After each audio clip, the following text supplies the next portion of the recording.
The rain hammered down like nails on metal as Ethan Cross stood alone in the empty warehouse parking lot, phone pressed to his ear, listening to his neighbor's strained voice tell him she couldn't keep Noah past 9. It was 8:47. The last bus had been canceled. His son was 8 years old and waiting. And across the dark lot, through sheets of rain, his boss, the woman everyone called the Ice Queen, was watching him with an expression he'd never seen before. Before we dive into this story, I want to invite you to stick with me until the very end. Drop a like if you're ready for a story about second chances, unexpected connections, and what happens when two guarded hearts finally let their walls down. And comment below with your city. I love seeing how far these stories travel. Now let's begin. The fluorescent lights of Wellington Distribution's warehouse floor buzzed with that particular frequency that burrowed into your skull after a 12-hour shift. Ethan Cross moved between towers of cardboard boxes with mechanical precision, his scanner beeping rhythmically as he logged inventory numbers that would mean nothing to him tomorrow. His shoulders ached. His lower back had started its nightly protest around hour 9, but he kept moving because standing still meant thinking, and thinking meant counting the minutes until he could get home to Noah. "Cross, you about done in Sector 7? Marcus's voice crackled through the ancient walkie-talkie clipped to Ethan's belt. Ethan pressed the button. Last row, 5 minutes. "Make it 3. Storm's getting worse. They're talking about shutting down the buses early." The scanner slipped in Ethan's suddenly sweaty palm. He caught it before it hit the concrete, but his heart rate had already spiked. "How early?" 9 o'clock run might be the last one. It's already 8:30, man." Ethan's eyes found the institutional clock mounted high on the warehouse wall. 8:32. The bus stop was a 7-minute walk. If he ran the final inventory checks, clocked out, grabbed his jacket from his locker, he was already moving, scanner forgotten on top of a pallet, his legs carrying him toward the time clock at a pace just short of running. The other workers on the floor glanced up as he passed, but no one questioned it. Everyone here understood the tyranny of public transportation schedules. His fingers fumbled with his time card. 8:34. He could make it. He had to make it. The employee exit doors opened into a wall of water. The storm had transformed from steady rain into something biblical, the kind of downpour that turned parking lots into lakes and made the act of breathing feel like drowning. Ethan hesitated for exactly 2 seconds before plunging into it, his thin jacket instantly soaked through, rain plastering his hair to his forehead and running into his eyes. The parking lot stretched before him like an ocean. His beat-up Honda sat in the far corner where he always parked it. Employee vehicles weren't allowed in the closer spots. But the bus stop was in the opposite direction, toward the main road. Ethan ran. Water splashed up from puddles with each footfall, soaking through his work boots, the cheap waterproofing having failed sometime last winter. His breath came in gasps. The bus stop's covered shelter appeared through the rain like a mirage, and for one beautiful moment Ethan thought he'd made it. Then he saw the digital display. Route 47, canceled. Route 52, canceled. All evening service suspended due to weather. No. The word came out strangled. Ethan pulled out his phone with shaking hands, water droplets scattering across the cracked screen. 8:41. He pulled up his rideshare app. No drivers available. He tried another app. Searching. Searching. No drivers available. His call log showed 3 recent calls to Mrs. Patterson, his neighbor, the 72-year-old saint who'd agreed to watch Noah after school for $20 a day, money Ethan could barely afford but had no choice about. She'd been clear this morning. She had her book club at 9, couldn't miss it, needed him home by then. He called anyway. "Ethan?" Her voice was tight with strain. "Where are you?" "I'm so sorry, Mrs. Patterson. The buses are canceled. The storm, I'm trying to find a way home, but I have to leave at 9, Ethan. I told you this morning. My daughter's picking me up, and if I'm not ready, she gets upset with me about being late." Ethan could hear Noah in the background, his small voice asking if that was Daddy. The sound of it cracked something in Ethan's chest. "I know, I remember. I'm trying. His voice broke. "Can you give me 20 minutes, please? I'll figure something out. I just need—" "Ethan, I can't. I'm sorry, but I can't." Mrs. Patterson's voice softened. "Maybe you could call someone else? A friend?" Friends required time and energy and a social life, none of which Ethan possessed. He worked, he parented, he survived. There was no room for anything else. "I'll figure it out," he said, trying to keep the desperation out of his voice for her sake. "Thank you for watching him today. I'll get there as soon as I can." He ended the call and stood there in the inadequate shelter, rain blowing in sideways to soak him from a new angle, and felt the familiar weight of failure pressing down on his shoulders. 8 years of single parenthood, and he still couldn't manage the basic logistics of getting home to his son on time. His phone buzzed. "Mrs. Patterson, I can give you until 9:15. That's the absolute latest. I'm sorry. 15 extra minutes. It was something." Ethan pulled up a different rideshare app, then another, then started calling local cab companies from a Google search, his fingers numb with cold. Busy. No cars available. Service area too far. Not operating in this weather. 8:52. The parking lot behind him was emptying out, taillights disappearing into the rain as workers fled toward dry homes and warm families. Ethan watched them go and felt himself becoming invisible again, the way he'd felt for most of his adult life. Just another struggling single dad. Just another warehouse worker. Just another person the world had decided didn't quite matter enough. Movement caught his eye. A car was pulling toward the bus stop, expensive and dark and utterly out of place in this working-class corner of the industrial district. Ethan recognized it immediately, the sleek black Audi that occupied the reserved spot closest to the building's main entrance, the spot with the small plaque reading V. Hart, Operations Director. Vivian Hart. Even thinking her name made Ethan straighten his posture instinctively. She was the kind of presence that demanded it. Tall, precise, always dressed like she was heading into a boardroom even when she was touring a warehouse floor. She'd been hired 6 months ago to optimize operations, which everyone knew meant finding ways to do more work with fewer people. Ethan had interacted with her exactly 4 times, each encounter brief and professional, her cool gray eyes assessing him the way she probably assessed everything, as a variable in an efficiency equation. The Audi pulled to a stop directly in front of the shelter, the passenger window lowered with an expensive whisper of German engineering. Vivian Hart looked out at him, her dark hair pulled back in its usual severe bun, her expression unreadable. "Mr. Cross?" Ethan's mind went blank. "Mrs. Hart? You're waiting for the bus." It wasn't a question, but Ethan nodded anyway, suddenly aware of how he must look, soaked to the bone, shivering, obviously stranded. "The buses aren't running." Again, not a question. She'd probably received the same emergency notifications he had. "Yes, ma'am." The formality felt ridiculous under the circumstances, but Ethan's brain had apparently decided that extreme politeness was the appropriate response to being caught in a moment of complete helplessness by the one person at work who intimidated him most. Vivian was quiet for a moment, her fingers tapping against the steering wheel in a rhythm that suggested internal calculation. Then, "Where do you live?" "Riverside Apartments. The complex on Maple and 3rd. He added quickly, "I'm trying to get a ride. I've called. I'm handling it. Those services aren't running in this weather. I checked before I left." Of course she had. Vivian Hart struck Ethan as someone who checked everything. "Riverside is 12 minutes from here. Get in." The words hung in the rain-thick air between them. Ethan's first instinct was to refuse. You didn't accept rides from your boss, especially not a boss whose primary function seemed to be identifying inefficiencies to eliminate. But his phone said 8:56, and Noah was waiting, and Mrs. Patterson's deadline was absolute. "Are you sure?" The question came out smaller than he intended. Vivian's expression didn't change, but something flickered in those gray eyes. "Mr. Cross, it's pouring rain, you're clearly stranded, and I'm offering you a ride home. The appropriate response is, 'Thank you,' followed by getting in the car before we both waste any more time." Ethan got in the car.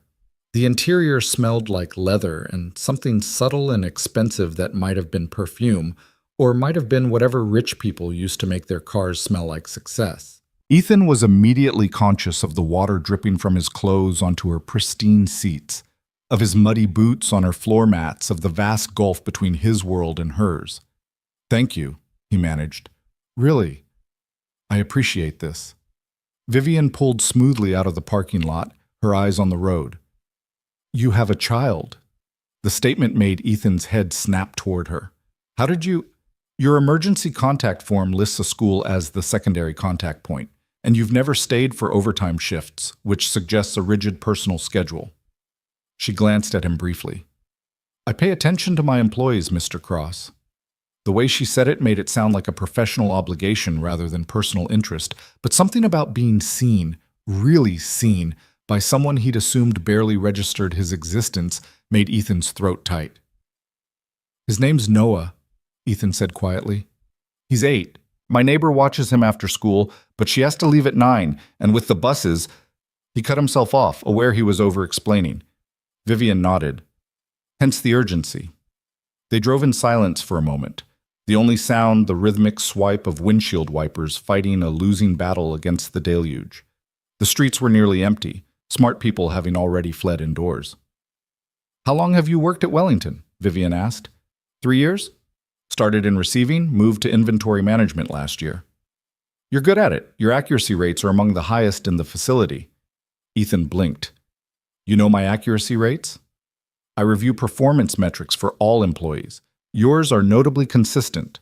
She took a smooth turn onto Maple Street.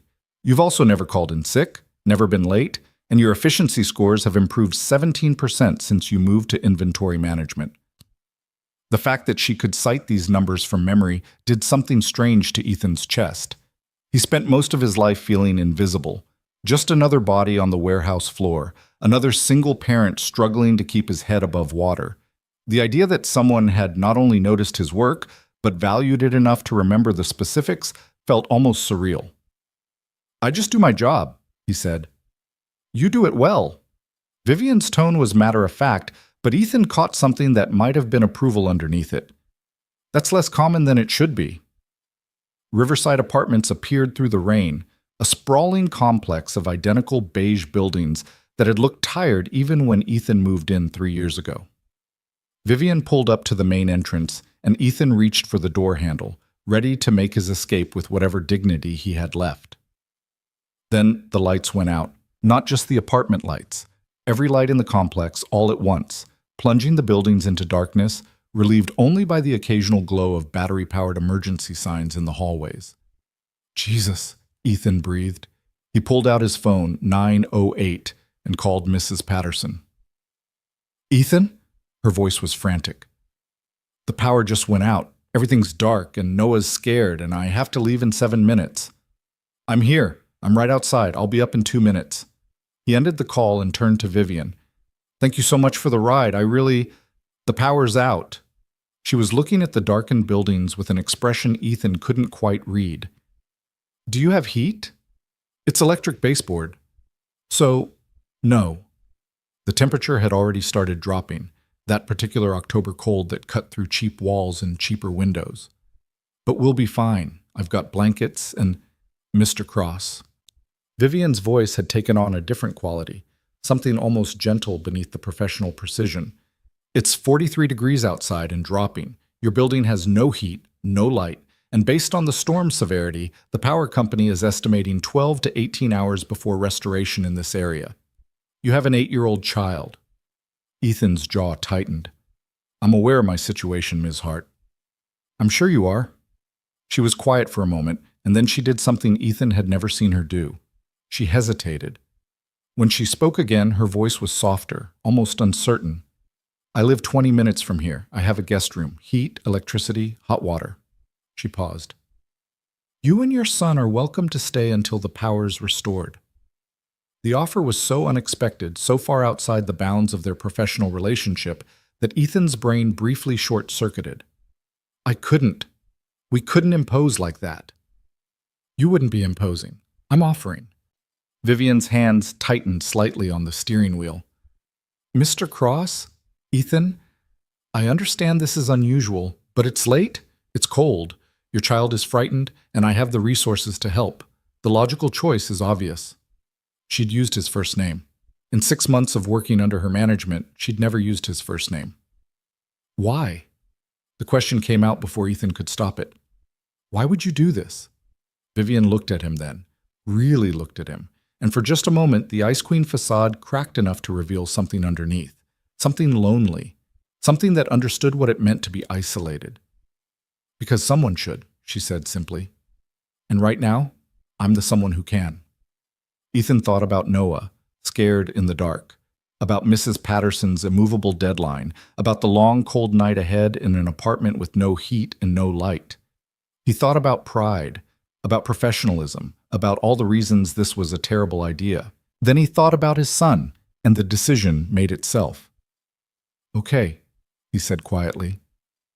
Okay, thank you. Vivian nodded once, crisp and professional, but Ethan caught the slight relaxation in her shoulders. Get your son. I'll wait here. The apartment stairwell was pitch black and crowded with residents trying to navigate their way down with cell phone flashlights. Ethan took the stairs 2 at a time, his heart pounding, and burst through the door to find Mrs. Patterson standing in his apartment doorway with her coat on and Noah clutched against her side, his small face pressed into her cardigan. Daddy! Noah launched himself at Ethan, and Ethan caught him, lifting his son into his arms despite the protest in his back. Hey, buddy, I'm here. I'm sorry I'm late.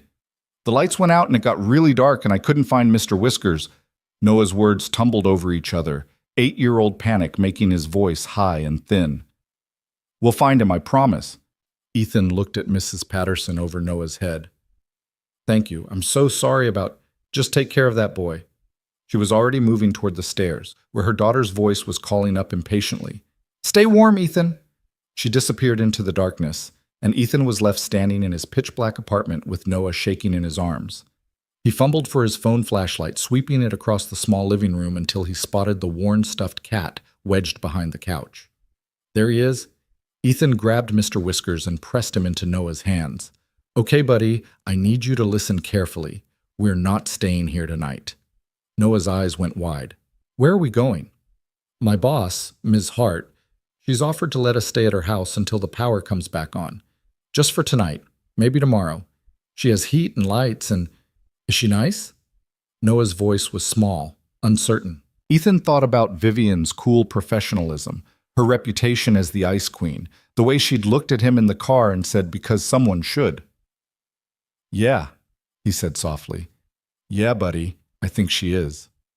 10 minutes later, Ethan had thrown together a bag with clothes for both of them, Noah's schoolwork, and the essentials for an overnight stay.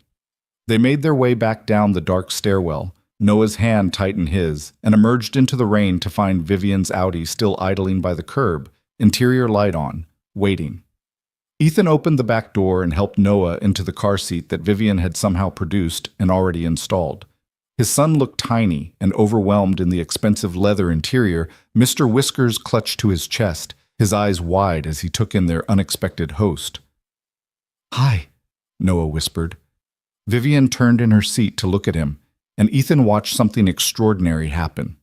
The Ice Queen smiled. It was small, careful, like she wasn't entirely sure how the expression worked, but it was real. Hello, Noah, she said gently. My name is Vivian. You're going to stay at my house tonight where it's warm and dry. Is that okay with you? Noah nodded slowly, then looked at Ethan for confirmation. Ethan squeezed his son's knee reassuringly before sliding into the passenger seat.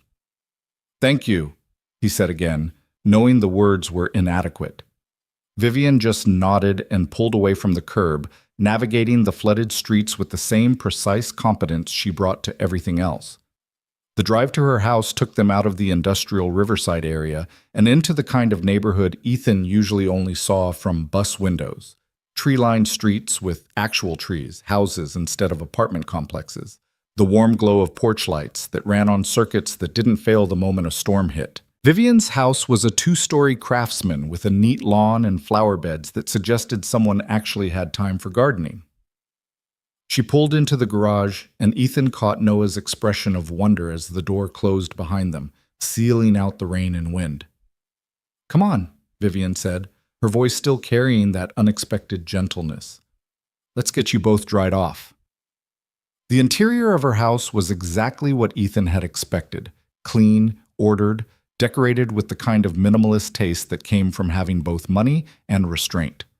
Hardwood floors, tasteful artwork, furniture that looked comfortable but also like it cost more than Ethan made in a month. But there were unexpected touches too. A well-loved paperback on the coffee table, a throw blanket draped over the couch that was soft and worn, photographs on the mantel that suggested Vivian had a life beyond the warehouse floor. "The bathroom is down the hall," Vivian said, already moving toward what Ethan assumed was a linen closet. "I'll get you towels. There are clean clothes in the guest room. They'll be too big, but they're dry." She produced towels that were thick and soft, the kind Ethan had forgotten existed, and showed them to a bathroom that was bigger than Noah's entire bedroom. Ethan caught sight of himself in the mirror, soaked, exhausted, looking every one of his 32 years, and felt a wave of surreal displacement. 12 hours ago, he'd been scanning boxes in a warehouse. Now he was standing in his boss's house, about to put his son to bed in her guest room, and nothing about any of this made sense. But Noah was already pulling off his wet clothes, chattering about how big the shower was, and Ethan didn't have the energy to question the universe's strange mercy. 20 minutes later, both of them were dry and wearing oversized sweats that Vivian had left outside the bathroom door. Noah looked like he was swimming in the child-sized t-shirt she'd somehow produced, and Ethan didn't want to think about why she had children's clothes in her house. Maybe a nephew. Maybe a past he had no right to know about. They emerged to find Vivian in the kitchen, having changed into jeans and a soft sweater that made her look almost unrecognizable. Without the armor of her work clothes, without the severe bun, her hair was down now, falling in dark waves past her shoulders. She looked younger, softer, more human. "I made hot chocolate," she said, and Ethan noticed she wouldn't quite meet his eyes. "I wasn't sure if Noah would be hungry, but I have. Hot chocolate is perfect," Ethan said quickly. "Thank you." They sat at her kitchen table, real wood, sturdy, the kind of furniture that lasted, and Noah wrapped both hands around his mug like it was treasure. Vivian had topped it with whipped cream and mini marshmallows, and Ethan watched his son's face light up with simple joy. "This is really good," Noah said seriously, his voice still carrying that solemn tone he got when talking to adults he was trying to impress. "I'm glad you like it." Vivian's smile was less uncertain this time, more natural. "My nephew loves hot chocolate. He usually demands extra marshmallows." So there was a nephew. Ethan filed that information away, adding it to the growing list of things he was learning about the woman he'd thought he knew. "How old is your nephew?" Noah asked, because 8-year-olds had no concept of professional boundaries. 7. His name is Miles. Vivian's expression softened. He likes soccer and dinosaurs and asking approximately 800 questions about everything. "I like dinosaurs too." Noah's exhaustion was temporarily forgotten in the excitement of shared interests. "My favorite is the ankylosaurus because it has armor and a club tail, and..." He launched into an enthusiastic explanation of ankylosaur defense mechanisms, and Ethan started to apologize. But Vivian was listening with what appeared to be genuine interest, asking follow-up questions about herbivore adaptations and Mesozoic ecosystems. She spoke to Noah like he was a person worth listening to, and Ethan felt something shift in his chest. By the time Noah's eyes started drooping, it was past 10. Vivian showed them to the guest room, a clean, comfortable space with a real bed and actual curtains, and Noah was asleep almost before his head hit the pillow, Mr. Whiskers tucked under his chin. Ethan stood in the doorway watching his son sleep, feeling the day's adrenaline finally start to drain. "He's a good kid," Vivian said quietly from behind him.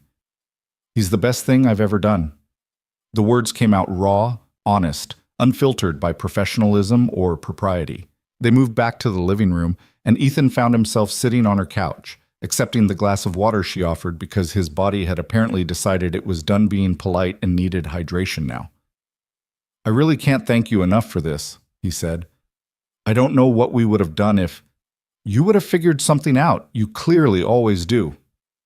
Vivian sat in the chair across from him, curling her legs underneath her in a gesture that was startlingly informal. "How long have you been on your own with Noah?" The question should have felt invasive, but somehow it didn't. Maybe it was the exhaustion. Maybe it was the way she'd asked it, genuine curiosity without pity. 6 years since he was 2. Ethan stared at the water in his glass. His mom, Sarah, she died in a car accident. Drunk driver ran a red light. I'm sorry. The words were simple, but Vivian's voice carried real empathy. That must have been, I can't imagine. The first year was, Ethan's voice caught. He never talked about this. Never. But something about the quiet house and Vivian's patient attention made the words come. I didn't know how to be a single parent. I barely knew how to be a parent at all.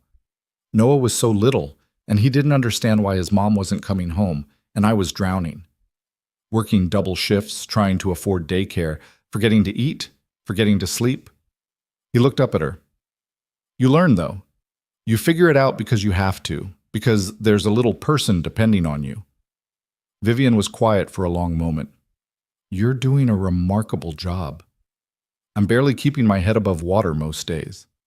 That's not what I see. She leaned forward slightly. I see someone who shows up every day, who works hard, who's raising a kind, curious child on his own. That's not barely surviving, Ethan. That's succeeding against significant odds. The use of his first name again, the sincerity in her voice, it broke something loose in Ethan's chest. He felt dangerously close to tears, which was ridiculous. He didn't cry. He didn't have time for crying. Why are you being so nice to me? The question came out more vulnerable than he'd intended. 6 months, and you've barely said 10 words to me, and now I know how I come across at work. Vivian's voice was quiet. I know what people call me. The ice queen, the efficiency expert who doesn't care about the human cost. She paused. It's easier that way. Easier to make hard decisions when people don't expect warmth from you. But that's not really you, isn't it? Her smile was sad. I've been divorced for 3 years. I work 60-hour weeks. My social life consists of my nephew's soccer games and video calls with my sister. I'm good at my job because I've made it my entire life. She met his eyes. Tonight, seeing you stranded in the rain, I realized I've been so focused on being professional that I forgot how to be decent. You needed help. I could help. It shouldn't be more complicated than that. Ethan understood isolation. He'd lived in it for 6 years. But hearing Vivian describe her own loneliness, seeing the vulnerability underneath her carefully constructed competence, made him realize something. Maybe they weren't so different after all. For what it's worth, he said softly, I think you're more than decent. Vivian's expression shifted, surprise, then something warmer, something almost shy. Thank you. They sat in comfortable silence for a moment, the rain still drumming against the windows, the house warm and quiet around them. Ethan felt the exhaustion pulling at him, but he didn't want to break this strange, fragile connection they'd stumbled into. I should let you get some sleep, Vivian finally said, standing. You've had a long day. Ethan stood too, swaying slightly with tiredness. Vivian, he paused, realizing he'd used her first name without thinking. Is that okay, calling you Vivian? Her smile was soft, real. Outside of work? Yes, I'd like that. Vivian, he said again, savoring the intimacy of it. Thank you. For all of this. For seeing us. For caring. Get some rest, Ethan. Her voice was gentle. We'll figure out tomorrow when it comes. Ethan made his way to the guest room, where Noah was still dead to the world, his small chest rising and falling with the deep breathing of childhood sleep. He climbed carefully into the other side of the bed, feeling the softness of real sheets, the warmth of a house that didn't depend on failing electrical systems. His last thought before sleep took him was that sometimes, in the middle of storms and power outages and impossible logistics, the universe offered unexpected shelter. And sometimes that shelter came in the form of a woman with gray eyes and a reputation for coldness who made hot chocolate with extra marshmallows and saw you when you'd forgotten what being seen felt like. Sometimes on the worst nights, you found out what kindness really meant. Morning came with pale sunlight filtering through curtains that actually blocked out the world, a luxury Ethan had forgotten existed. He woke to the unfamiliar sensation of having slept through the night without interruption, his body warm, his back not screaming in protest. For a disoriented moment, he couldn't remember where he was. Then Noah shifted beside him, and the previous night came flooding back. Vivian's house, the storm, the unexpected kindness. Ethan checked his phone, 6:47 a.m. He had 13 missed notifications from the power company, all saying the same thing. Estimated restoration time now 6 p.m. Noah's school started at 8:30. Ethan's shift started at 7. The logistics crashed down on him like cold water. He slipped out of bed carefully, not wanting to wake Noah, and padded out into the hallway in his borrowed sweats. The house was quiet, but he could smell coffee, which meant Vivian was already awake. He followed the scent to the kitchen and found her standing at the counter in professional slacks and a crisp white blouse, her hair back in its usual severe bun, makeup perfect. She looked every inch the operations director again, except for the bare feet and the mug of coffee cradled in both hands. "Good morning." Her voice was soft, conscious of Noah still sleeping. "I made coffee. Mugs are in the cabinet above the pot. You're up early." Ethan poured himself a cup, and the first sip was so much better than the instant powder he usually dumped into lukewarm water that he almost groaned. "I'm always up early, years of corporate conditioning." Vivian gestured to her tablet on the counter, which displayed what looked like work emails. "I've already contacted Wellington. They're running a skeleton crew today due to the storm damage. Non-essential personnel have the day off." Ethan's stomach dropped. "I'm essential personnel?" "No, you're not." She met his eyes over the rim of her coffee mug. "I made sure of that this morning. You have the day off, paid. Consider it storm leave." "You didn't have to." "I know I didn't have to. I wanted to." She set her mug down with careful precision. "Your apartment has no power, no heat, and based on the latest updates, won't have either until tonight at the earliest.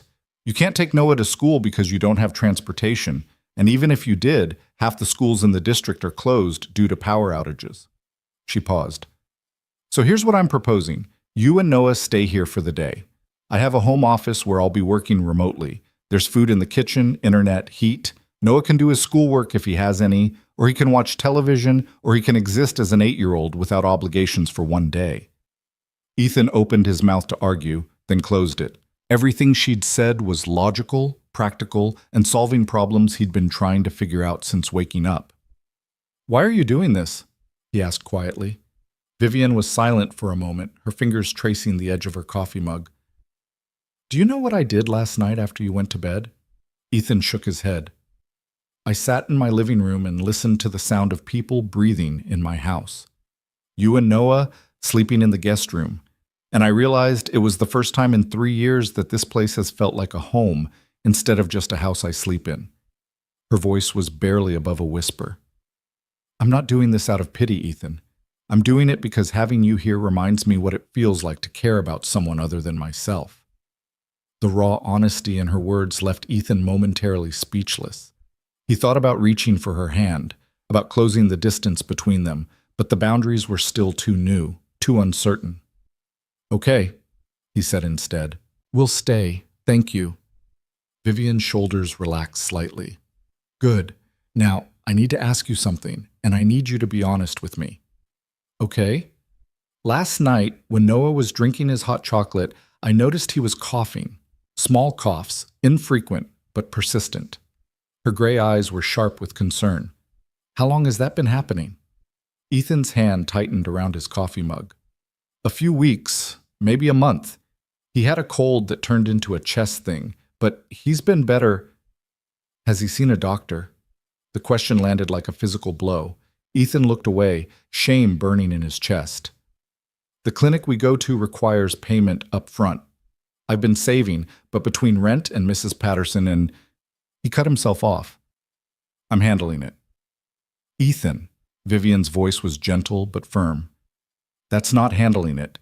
That's hoping a problem resolves itself while you're underwater trying to survive." "I know that." The words came out sharper than he'd intended. "I know I should have taken him already. I know I'm failing him. You don't have to—" "Stop." She moved closer, and Ethan could smell her perfume, something subtle and expensive. "I wasn't criticizing you. I was offering to help." She paused. "My sister is a pediatrician. She owes me approximately 600 favors. I could call her, get Noah seen today if you'd like. No charge, No judgment, just making sure he's okay. Ethan felt something crack in his chest. I can't keep taking things from you. You're not taking, I'm offering. There's a difference. Vivian's expression softened. Let me help, Ethan, please. The please broke through his defenses. Ethan nodded, not trusting his voice. Vivian pulled out her phone and stepped away, her voice dropping to a murmur as she made the call. Ethan heard fragments. My nephew's age, persistent cough, yes, today would be ideal, and felt the surreal sensation of watching someone move mountains on his behalf with a simple phone call. She returned 2 minutes later. Rebecca can see him at 11. Her office is 15 minutes from here. Vivian, I don't know how to... Thank me by letting Noah eat breakfast before he wakes up ravenous. She moved to the refrigerator with purpose. Does he like pancakes? As if summoned by the mention of food, Noah appeared in the doorway, Mr. Whiskers dangling from one hand, his borrowed t-shirt askew. His hair was sticking up in 6 different directions, and he looked small and sleepy and perfect. Good morning, buddy. Ethan crossed to him, running a hand through his son's chaotic hair. How'd you sleep? Good. The bed is really soft. Noah's eyes found Vivian, and he offered a shy smile. Hi, Miss Vivian. Just Vivian is fine. She was already pulling ingredients from cupboards with practiced efficiency. And good morning to you too, Noah. I'm making pancakes. Do you like chocolate chips in yours? Noah's eyes went wide. Yes, please. Watching Vivian cook was like watching her manage the warehouse floor, precise, efficient, but with unexpected moments of creativity. She let Noah help measure ingredients, responding to his constant stream of questions with patience Ethan hadn't known she possessed. Why do you put vanilla in pancakes? Noah asked, standing on a step stool so he could see into the mixing bowl. Because it makes them taste more interesting. Pancakes without vanilla are just flatbread circles. Vivian handed him the measuring spoon. 1 teaspoon. Be careful not to spill. Noah poured with the intense concentration of a surgeon, his tongue between his teeth. When he succeeded without spilling a drop, Vivian smiled at him like he'd accomplished something genuinely impressive. Perfect. You're a natural. They ate breakfast at the kitchen table as rain continued to fall outside, softer now, but persistent. Noah devoured 4 pancakes, syrup dripping down his chin, chattering about dinosaurs and his favorite video game and whether Vivian thought velociraptors could really open doors like in the movies. I think they probably could, Vivian said seriously. They were highly intelligent hunters with opposable claws. Door handles would present a challenge, but not an insurmountable one. See, Dad? Noah turned to Ethan triumphantly. I told you they were smart. You were right, buddy. Ethan caught Vivian's eyes across the table, and she smiled, small, private, meant just for him. After breakfast, Vivian retreated to her home office for a video conference, and Ethan helped Noah with the homework he'd brought in their overnight bag. They sprawled on the living room floor, Noah's math worksheet between them, and Ethan tried not to think about how different this was from their usual cramped kitchen table routine. Dad? Noah looked up from his multiplication problems. Is Miss Vivian your friend? The question caught Ethan off guard. Yeah, buddy. I guess she is. She's really nice, and she makes good pancakes. Noah chewed on the end of his pencil thoughtfully. Do you think we could come back and visit sometime? Ethan's throat tightened. Maybe. We'll have to see. At 10:30, Vivian emerged from her office looking slightly frazzled. That was 3 hours of discussing quarterly projections with people who don't understand basic logistics. She noticed Noah sprawled on the couch reading a book from her shelf. Finding everything okay? This book is really good. Noah held up a paperback with a dragon on the cover. Can I finish it? Of course. You can borrow it if you'd like. Vivian glanced at Ethan. We should leave in about 20 minutes if we're going to make it to Rebecca's office on time. The drive to the pediatrician's office took them through neighborhoods that got progressively nicer, the houses larger, the lawns more manicured. Noah pressed his face against the window, narrating everything he saw with the running commentary of childhood. Dr. Rebecca Chen's office was in a medical complex that looked more like a spa than a clinic. Soft lighting, comfortable furniture, abstract art on the walls. Rebecca herself appeared in the waiting room moments after they arrived, and the family resemblance to Vivian was immediate. Same dark hair, same sharp intelligence in her eyes, but where Vivian projected controlled precision, Rebecca radiated warmth. "You must be Noah." Rebecca crouched down to Noah's level, her smile genuine. "I'm Dr. Chen, but you can call me Dr. Rebecca. Your Aunt Vivian told me you've been having some coughing." "She's not my aunt," Noah said, then looked worried he'd been rude. "But she's nice. She made me pancakes with chocolate chips." "Did she?" Rebecca shot Vivian an amused look. "My sister, the secret pancake chef? Who knew?" She turned back to Noah. "Want to come back to the exam room with me? I promise no shots today, just listening to your lungs." Noah looked to Ethan for permission, and Ethan nodded. "I'll be right here, buddy." As Rebecca led Noah away, chattering to him about the stethoscope and what lungs sounded like, Vivian sank into the chair beside Ethan. "She's going to tease me mercilessly about the pancakes," she said, but there was affection in her voice. "You two seem close." "She's my younger sister by 4 years. Growing up, I was the serious one. She was the social one. I focused on business school. She focused on saving the world one patient at a time." Vivian's expression softened. "She's a better person than I am." "I don't think that's true. You've known me for less than 24 hours outside of work, Ethan. I'm a lot of things, but I'm not sure good person makes the list." Ethan turned to face her fully. "You took in a stranded employee and his kid in the middle of a storm.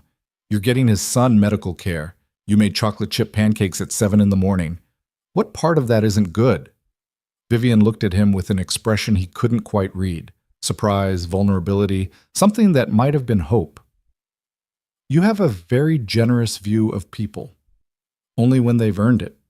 They sat in comfortable silence until Rebecca emerged 20 minutes later with Noah, who was sporting a sticker on his shirt that said, "Brave Patient." "So," Rebecca said, her professional demeanor firmly in place, "the good news is it's not pneumonia or anything serious. The bad news is Noah has developed mild reactive airway disease, likely from the chest cold he had last month. It's common in kids his age, very treatable, but it needs to be managed." Ethan's stomach clenched. "Managed how?" "I'm prescribing an inhaler to use twice daily, and a rescue inhaler for when the coughing gets bad. With consistent use, he should be back to normal in a few weeks." Rebecca handed him 2 prescriptions. "I'm also recommending a follow-up in 2 weeks to make sure his lung function is improving." Ethan took the papers with shaking hands, already calculating costs he couldn't afford. Inhalers were expensive. Follow-up appointments were expensive. Everything was always expensive. "Thank you," he managed. "I appreciate you seeing him on such short notice." Rebecca's eyes were kind. "Noah's a great kid. Take care of him." She glanced at Vivian. "And you call me later. We need to talk about your sudden interest in playing house." Vivian's cheeks flushed slightly, but she just rolled her eyes. "Goodbye, Rebecca." In the car, Noah was quiet, his small hands fidgeting with Mr. Whiskers. Ethan recognized the signs of anxiety. "Hey, buddy, you okay?" "Doctor, Rebecca said my lungs aren't working right." Noah's voice was small, scared. "Does that mean I'm sick like Mommy was sick?" Ethan's heart shattered. He twisted in his seat to look at his son. "No, Noah, not even close. Your mom had a car accident. This is just a little thing with your breathing that medicine will fix. You're going to be completely fine." "Promise?" "I promise." Ethan reached back to squeeze Noah's hand. "You're going to be okay." Vivian was quiet during the drive back to her house, but Ethan caught her glancing at him, concern evident in the set of her shoulders. When they pulled into her garage, she turned to Noah. "Hey, Noah, I have something in the house that might cheer you up. Do you like video games?" Noah's face brightened immediately. Yes. I don't have a console, but my friend Marcus has one, and sometimes I play at his house. I have my nephew's old gaming system in the basement.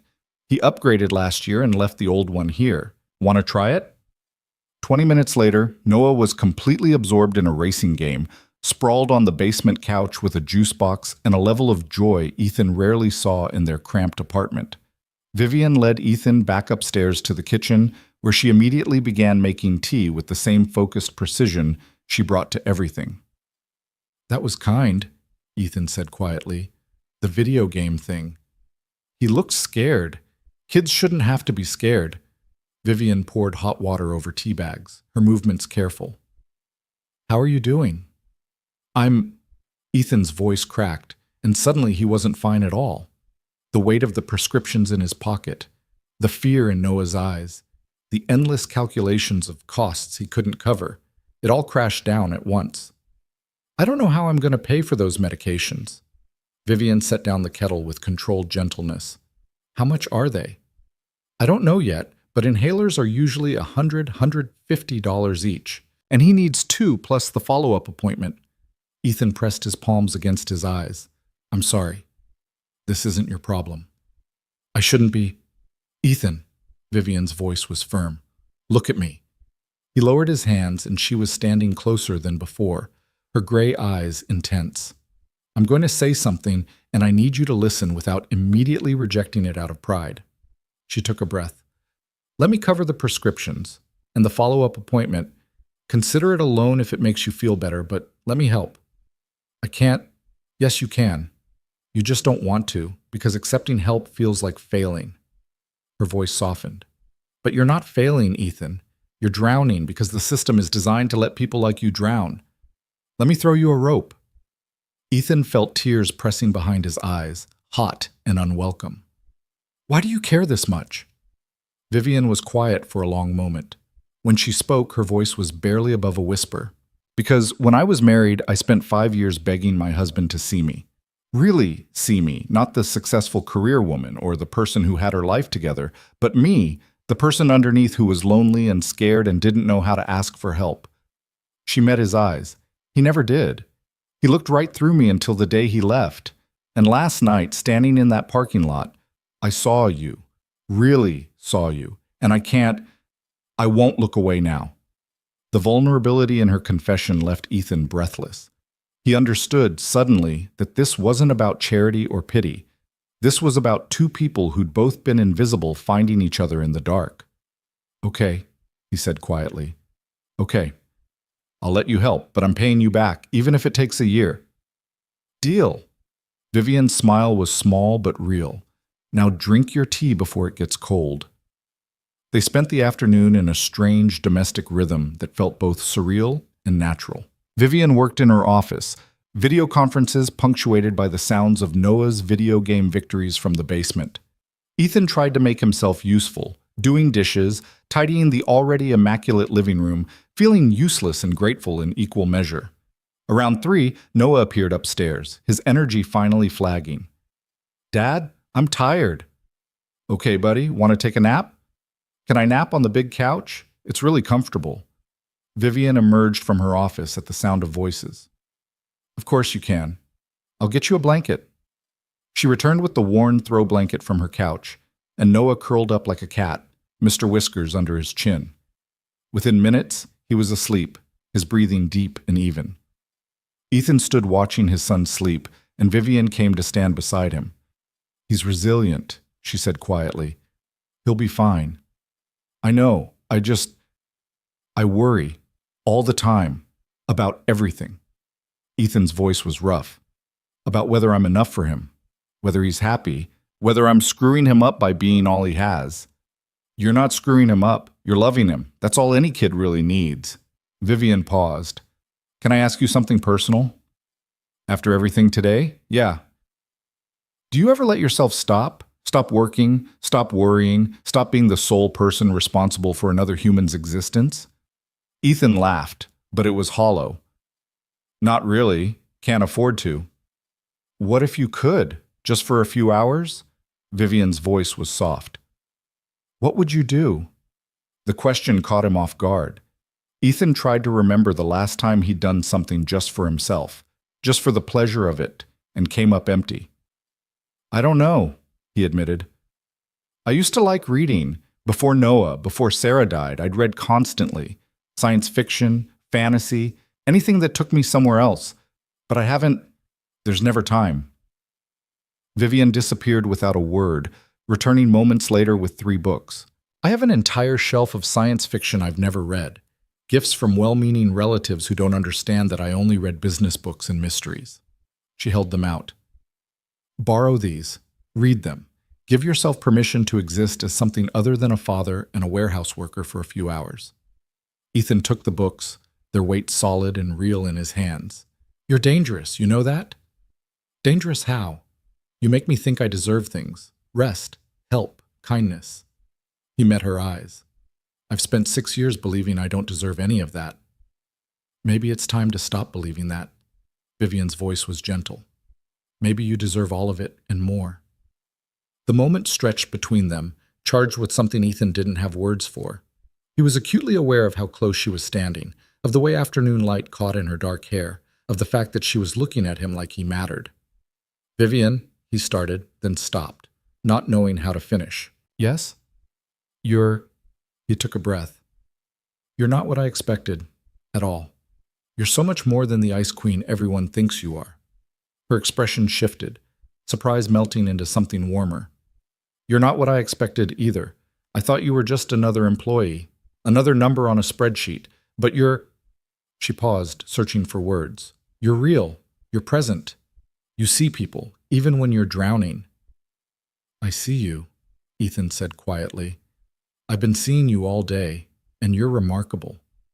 The words hung in the air between them, too honest, too vulnerable. Vivian's cheeks flushed slightly, and she looked away, but she was smiling. Thank you, she whispered. They stood there in her living room, Noah sleeping on the couch, rain pattering against the windows, and Ethan felt something shift in his chest, something that felt dangerously like hope. His phone buzzed with the notification. Power restored at Riverside Apartments. Estimated time 6 p.m. as scheduled. Our power's coming back on, he said, trying to keep the disappointment out of his voice. Vivian nodded, but she didn't look relieved. I suppose you'll want to get home, make sure everything's okay. Yeah, I should. Ethan glanced at Noah, still peacefully asleep. We should let him rest a bit longer, though, if that's okay. Of course it's okay. Stay as long as you need. They ended up sitting on opposite ends of the couch, Noah between them, talking in low voices about nothing important and everything that mattered. Vivian told him about her nephew Miles, about her sister's chaotic household, about the years she'd spent climbing corporate ladders, only to realize she was climbing toward nothing that made her happy. Ethan told her about Noah's obsession with dinosaurs, about the time he'd tried to make Sarah's famous lasagna and set off the smoke alarm, about the small moments of fatherhood that made everything else worth it. When Noah finally woke, groggy and disoriented, it was almost 5. Ethan knew they needed to leave, needed to return to their real lives, but he found himself reluctant to break the bubble of warmth they'd created. Vivian drove them home as the sun began its descent, the sky clearing after 2 days of storms. The Riverside Apartments looked exactly as depressing as Ethan remembered, but the lights were on, smoke rising from vents as heat kicked back in. Thank you, Ethan said as they idled in front of his building. For everything, the ride, the house, Noah's appointment, the books, all of it. You're welcome. Vivian's voice was soft. Ethan, I want you to know this wasn't a one-time thing for me. I meant what I said earlier. I see you now, and I don't want to stop seeing you. Ethan's heart kicked against his ribs. What does that mean? It means I'd like to be your friend. Really your friend, not just your boss who occasionally gives you rides in storms. She paused. If you want that too. I want that. The words came out too fast, too honest. I really want that. Vivian smiled, and it transformed her face into something luminous. Good. Then let's figure out what that looks like. Noah piped up from the back seat. Can we come back and visit? And play video games? Anytime you want, Vivian said, turning to smile at him. I'll even make more chocolate chip pancakes. They gathered their meager belongings and climbed out of the warm car into the cold October evening. Ethan watched Vivian drive away, her taillights disappearing into traffic, and felt the sharp pang of loss. Dad? Noah tugged on his hand. I like Ms. Vivian. She's nice. Yeah, buddy. Me too. Their apartment was cold despite the heat being restored, the air stale from 2 days of being sealed up. Ethan flipped on lights, checked that nothing had been damaged, tried to ignore how small and shabby everything looked after Vivian's house.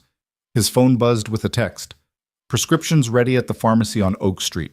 Already paid for. Don't argue. V. Ethan stared at the message, something warm unfurling in his chest. She'd called the prescriptions in, paid for them, taken care of it before he'd even had a chance to worry about logistics. He typed back, "You're impossible. Thank you." Her response came immediately. "You're welcome. Sleep well, Ethan. See you at work Monday." Monday. Work. The real world crashing back in with all its complications. Ethan thought about professional boundaries, about power dynamics, about all the reasons this strange connection between them was complicated.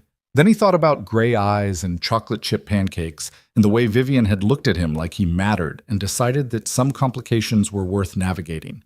He picked up the prescription that night, getting Noah started on his medication routine. As he tucked his son into bed, their own bed in their own shabby apartment, Noah looked up at him with serious eyes. "Dad, do you think Ms. Vivian gets lonely in that big house by herself?" The question pierced straight through Ethan's heart. "Yeah, buddy, I think maybe she does. Maybe we could visit her again, so she's not lonely." "Maybe we could," Ethan agreed, pressing a kiss to Noah's forehead. "Now get some sleep. School tomorrow." Alone in his own bed later, Ethan picked up one of the science fiction novels Vivian had lent him and cracked it open. The first page pulled him in immediately, and he read for an hour before exhaustion finally dragged him under. His last conscious thought was that maybe, just maybe, he'd finally found someone who saw him as more than just a struggling single dad or a warehouse worker or a statistic. Maybe he'd found someone who saw the person underneath all of that. And maybe, terrifyingly and wonderfully, she'd let him see her too. Monday morning arrived with the cruel indifference of all Mondays, dragging Ethan from sleep at 5:30 with the insistent beeping of his phone alarm. He dragged himself through the morning routine. Shower, dress, wake Noah, make breakfast from whatever was left in the fridge, and tried not to think about how different it had been at Vivian's house. How easy. How warm. The bus ride to work felt longer than usual, the fluorescent lights harsh after 2 days away. Ethan clocked in at 6:58, grabbed his scanner, and headed to the warehouse floor, bracing himself for the return to normal. Except nothing felt normal anymore. Marcus caught up with him before the first coffee break, his eyes bright with curiosity. "Heard you got stranded in the storm Thursday night. That must have sucked." "Yeah, it was," Ethan paused, unsure how to explain. "It worked out okay. Man, I was stuck at my sister's place with her 3 kids screaming bloody murder about the power being out. Worst 2 days of my life." Marcus grabbed a box cutter from his belt. "You make it home all right?" Eventually. Ethan kept his eyes on his scanner, uncomfortable with the half-truth. He didn't see Vivian all morning. Her office was on the second floor, separated from the warehouse floor by concrete and professional distance. Ethan told himself it was better this way, that whatever strange intimacy they'd built over the weekend needed to stay separate from work.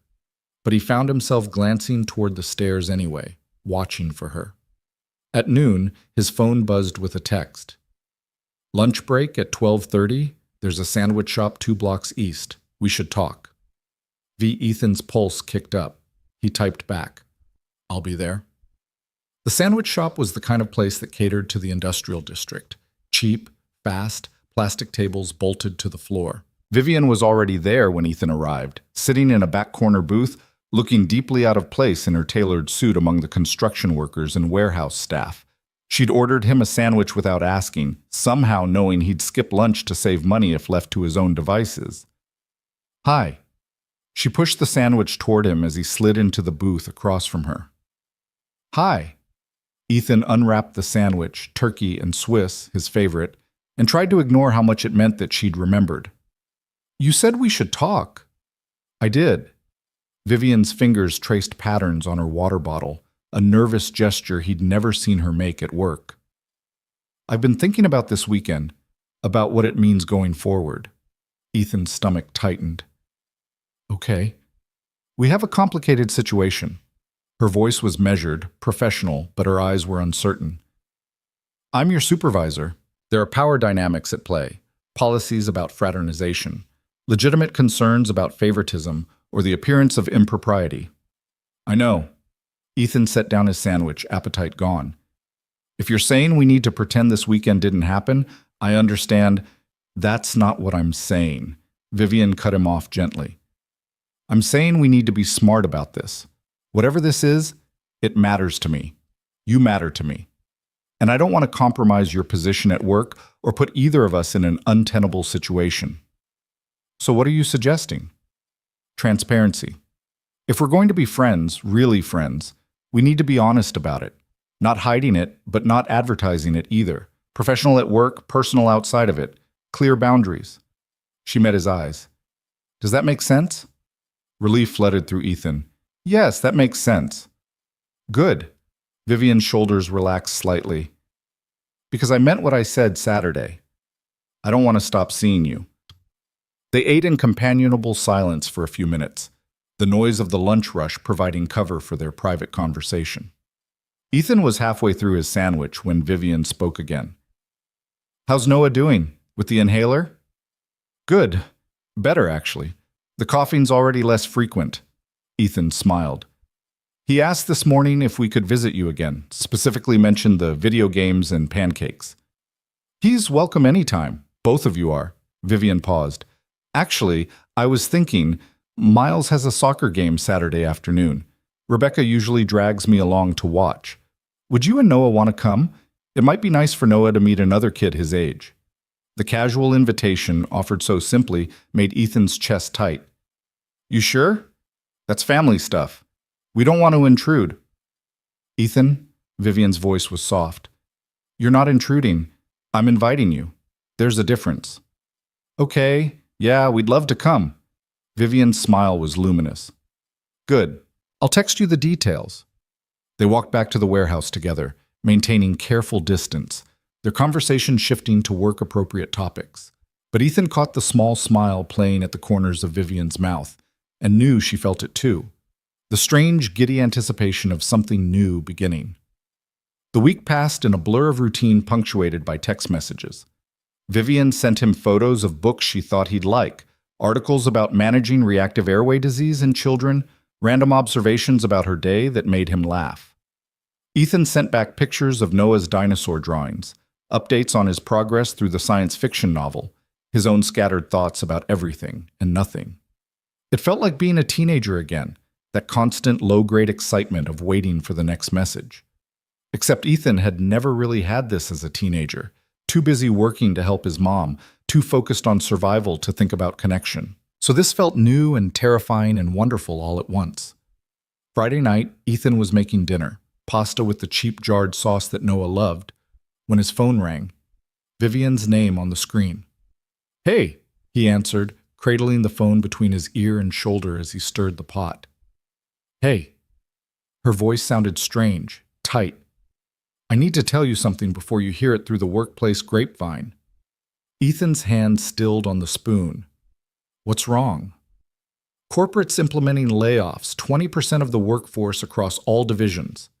Vivian's words came out clipped, professional, but Ethan could hear the strain underneath. The announcement's Monday. I've spent all week in meetings, reviewing personnel files, trying to protect as many positions as possible, but am I being laid off? Ethan's voice came out steadier than he felt. No, your position is safe. Your performance metrics make you untouchable. She paused. But people you work with won't be so lucky. Marcus is on the list. Jennifer in receiving. Tom from loading dock. Good people who don't deserve this. Ethan felt sick. Marcus had 3 kids and a mortgage. Jennifer was putting herself through community college at night. Tom was 2 years from retirement. When do they find out? Monday morning, HR wants everyone assembled at 8. Vivian's voice cracked slightly. I hate this, Ethan. This is the part of my job that makes me feel like a monster. You're not a monster. You're doing what you can to protect people. It's not enough. It's never enough. She was quiet for a moment. I'm sorry. I shouldn't be dumping this on you. It's not appropriate. Stop. Ethan turned off the stove, giving her his full attention. You're allowed to feel things. You're allowed to hate the impossible position you've been put in, and you're allowed to talk to me about it. He heard her take a shaky breath. Thank you. Are you okay? Really? I will be. Eventually. A pause. Are we still on for tomorrow, the soccer game? Absolutely, unless you need to cancel. No, I need... Her voice softened. I need something good. Something that isn't spreadsheets and termination notices. I need to see you. The raw honesty in her words made Ethan's breath catch. We'll be there, I promise. After they hung up, Ethan stood in his tiny kitchen, Noah chattering at the table about his day at school, and felt the precarious balance of his life shift. Monday would bring fear and anger and uncertainty to the warehouse floor. People would lose their jobs, their security, their dignity. And Ethan would still have his position, protected by the woman who was becoming dangerously important to him. The guilt sat heavy in his stomach, but underneath it was something else: gratitude. Ferocious, overwhelming gratitude that Vivian had fought for him, that she'd seen his worth when so many others had looked right through him. Saturday dawned clear and cold, the kind of October day that promised winter was coming. Ethan dressed Noah in layers and drove them both to the soccer complex in the beat-up Honda, following the directions Vivian had texted. The field sprawled across a manicured park, tiny humans in colorful jerseys swarming like ants, parents clustered on the sidelines with thermoses of coffee and folding chairs. He spotted Vivian immediately. She was standing with a woman who had to be Rebecca, both of them watching a small boy with dark hair execute a clumsy kick toward the goal. Vivian had abandoned her usual severe work attire for jeans and a soft burgundy sweater, her hair in a loose ponytail. She looked younger, more relaxed, more herself. "Vivian!" Noah pulled free from Ethan's hand and ran toward her with the unself-conscious enthusiasm of childhood. Vivian turned, her face lighting up. "Noah, you made it!" She crouched down to his level. "This is my nephew Miles. Miles, this is my friend Noah." The two boys regarded each other with the solemn assessment of their age group. Miles was slightly smaller than Noah, with Rebecca's warm eyes and Vivian's sharp intelligence visible in his expression. "You like dinosaurs?" Miles asked. "Yeah, Ankylosaurus are my favorite."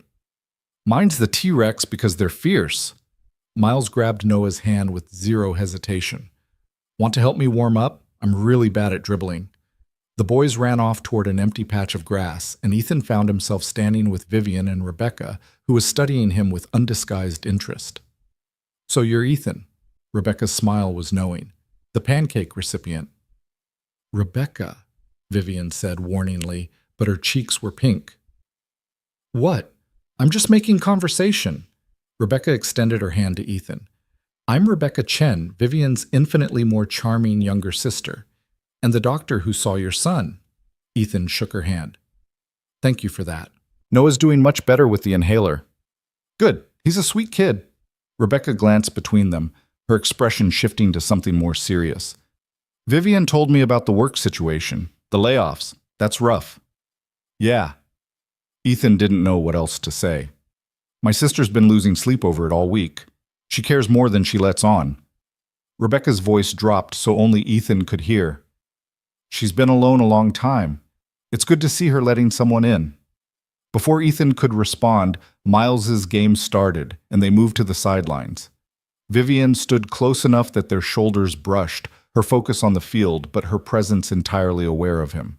When Miles scored a goal, more luck than skill, she cheered with genuine enthusiasm, and Ethan caught a glimpse of who she might have been without the armor of professional distance.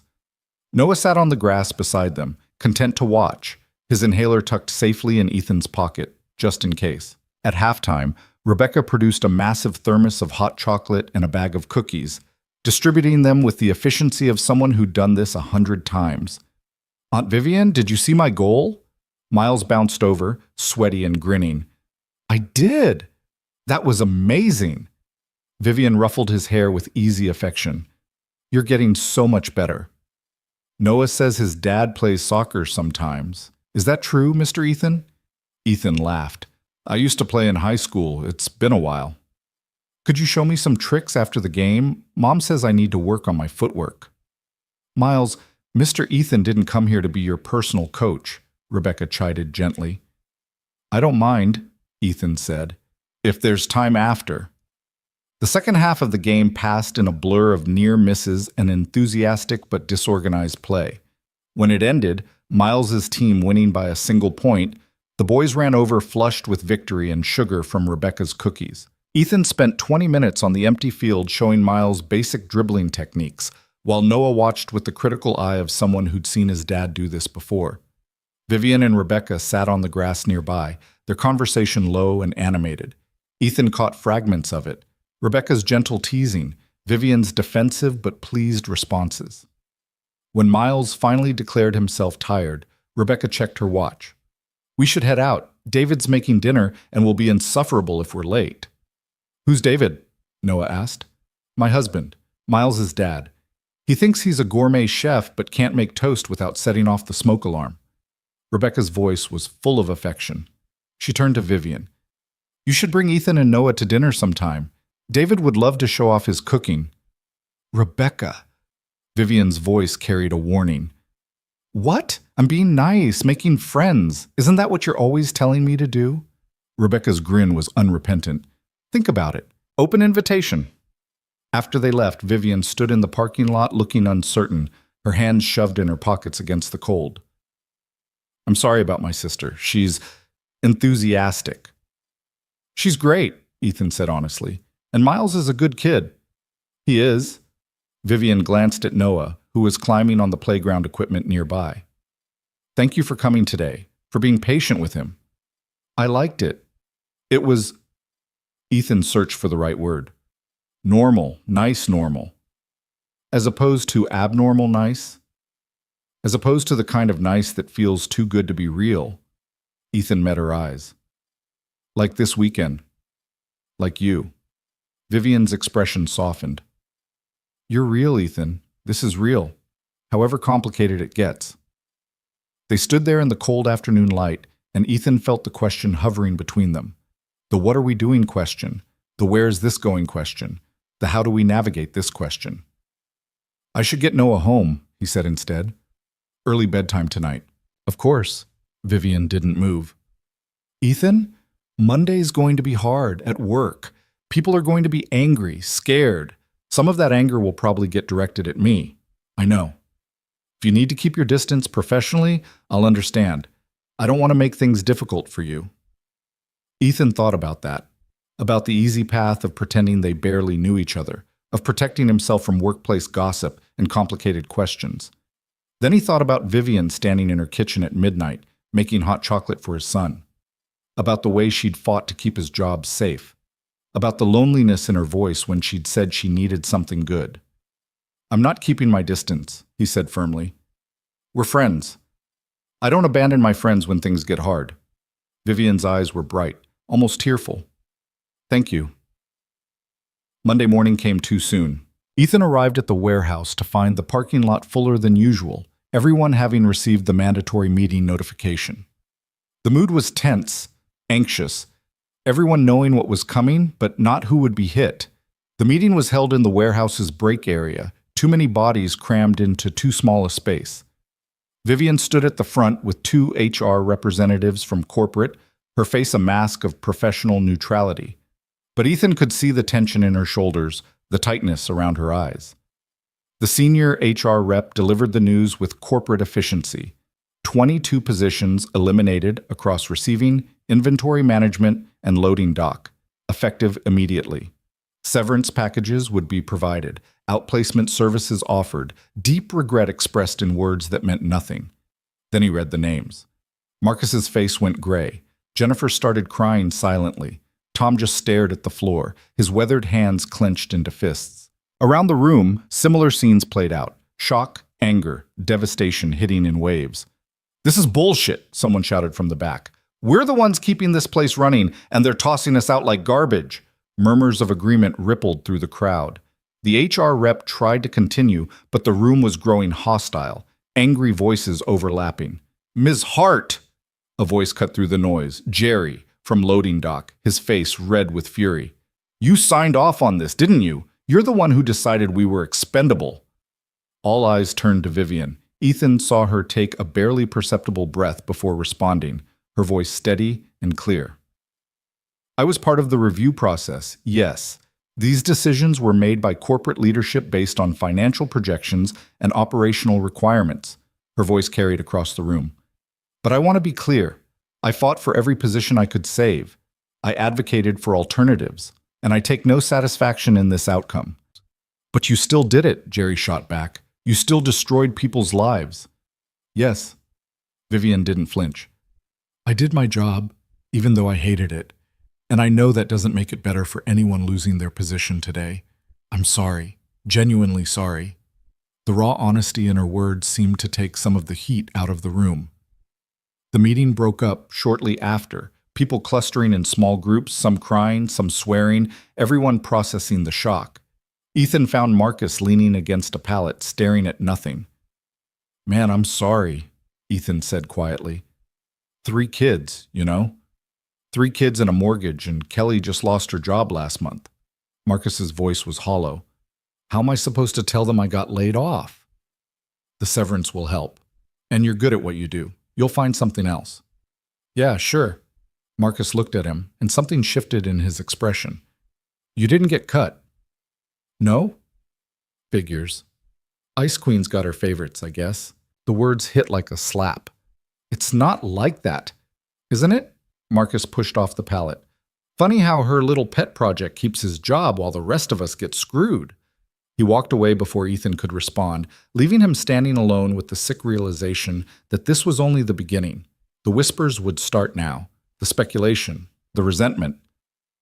Ethan made it through his shift on autopilot, scanning boxes, processing inventory, avoiding eye contact with everyone.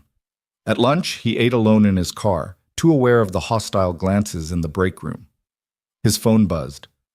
I know today was awful. I'm sorry you had to see that. Are you okay? V. Ethan stared at the message for a long moment before typing back, I'm fine. You? Surviving. Barely. A pause, then, can we talk after work? Where?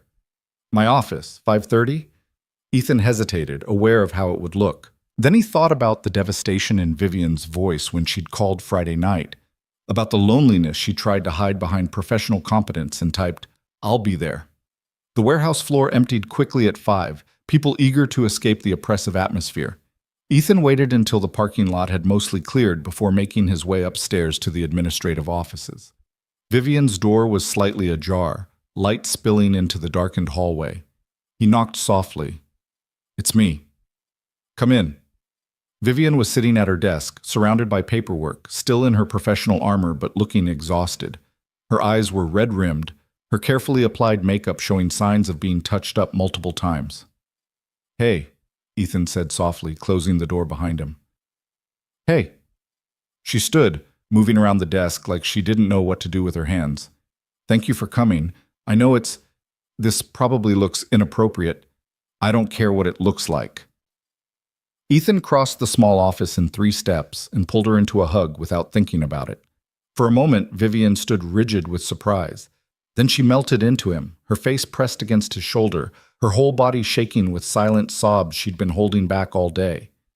Ethan held her, one hand moving in slow circles on her back, giving her permission to fall apart where no one else could see. I hate this, she whispered against his shirt. I hate what I had to do. I hate that people think I'm a monster. I hate that they're right. They're not right. You're not a monster. I destroyed people's lives today, Ethan. Good people. People with families and mortgages and... Her voice broke. And you're still here, being kind to me, and I don't understand why. Because I know who you are. Ethan pulled back enough to look at her face, using his thumb to wipe away the tears tracking through her makeup. I know you fought for them. I know you lost sleep trying to find alternatives. I know you care, even when caring makes this job impossible. Vivian's gray eyes searched his face. How do you do that? Do what? See the best in people, even when they don't deserve it. You deserve it. Ethan's voice was fierce. You deserve someone who sees you, Vivian. Really sees you, and I do. I see how hard you're trying. I see how much you care. I see you. Something shifted in her expression, vulnerability giving way to something more intense. She was looking at him the way she had Saturday at the soccer field, like he was something precious and unexpected. Ethan, she started, but whatever she was going to say died when Ethan's phone exploded with noise. Mrs. Patterson's name on the screen, her voice frantic when he answered. Ethan, Noah collapsed at school. They've taken him to County General. Something about breathing problems. The school called an ambulance. The world narrowed to a pinpoint. Ethan was moving before his brain fully processed the words. Vivian right behind him. I'm coming. I'm on my way. Which hospital? County General. Emergency room. Ethan, I'm so sorry. I don't know what happened. It's not your fault. Thank you for calling me. He ended the call, his hands shaking so badly he nearly dropped his phone. Vivian grabbed his arm, steady and sure. I'm driving. Let's go. They ran. The drive to County General passed in a blur of streetlights and terror. Vivian drove with focused intensity, one hand on the wheel and the other reaching across to grip Ethan's trembling fingers. He couldn't speak, couldn't think beyond the primal fear screaming through his nervous system. Noah collapsed. Noah can't breathe. Noah needs me. He's going to be okay, Vivian said, her voice steady even as she ran a red light. Kids are resilient. The inhaler's been working. This is probably just a flare-up. Ethan wanted to believe her, but his mind kept conjuring worst-case scenarios. Pneumonia, respiratory failure.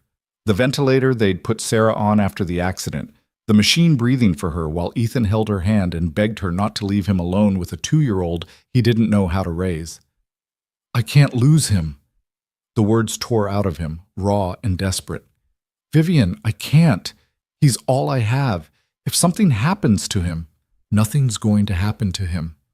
She squeezed his hand harder. We're almost there. Hold on.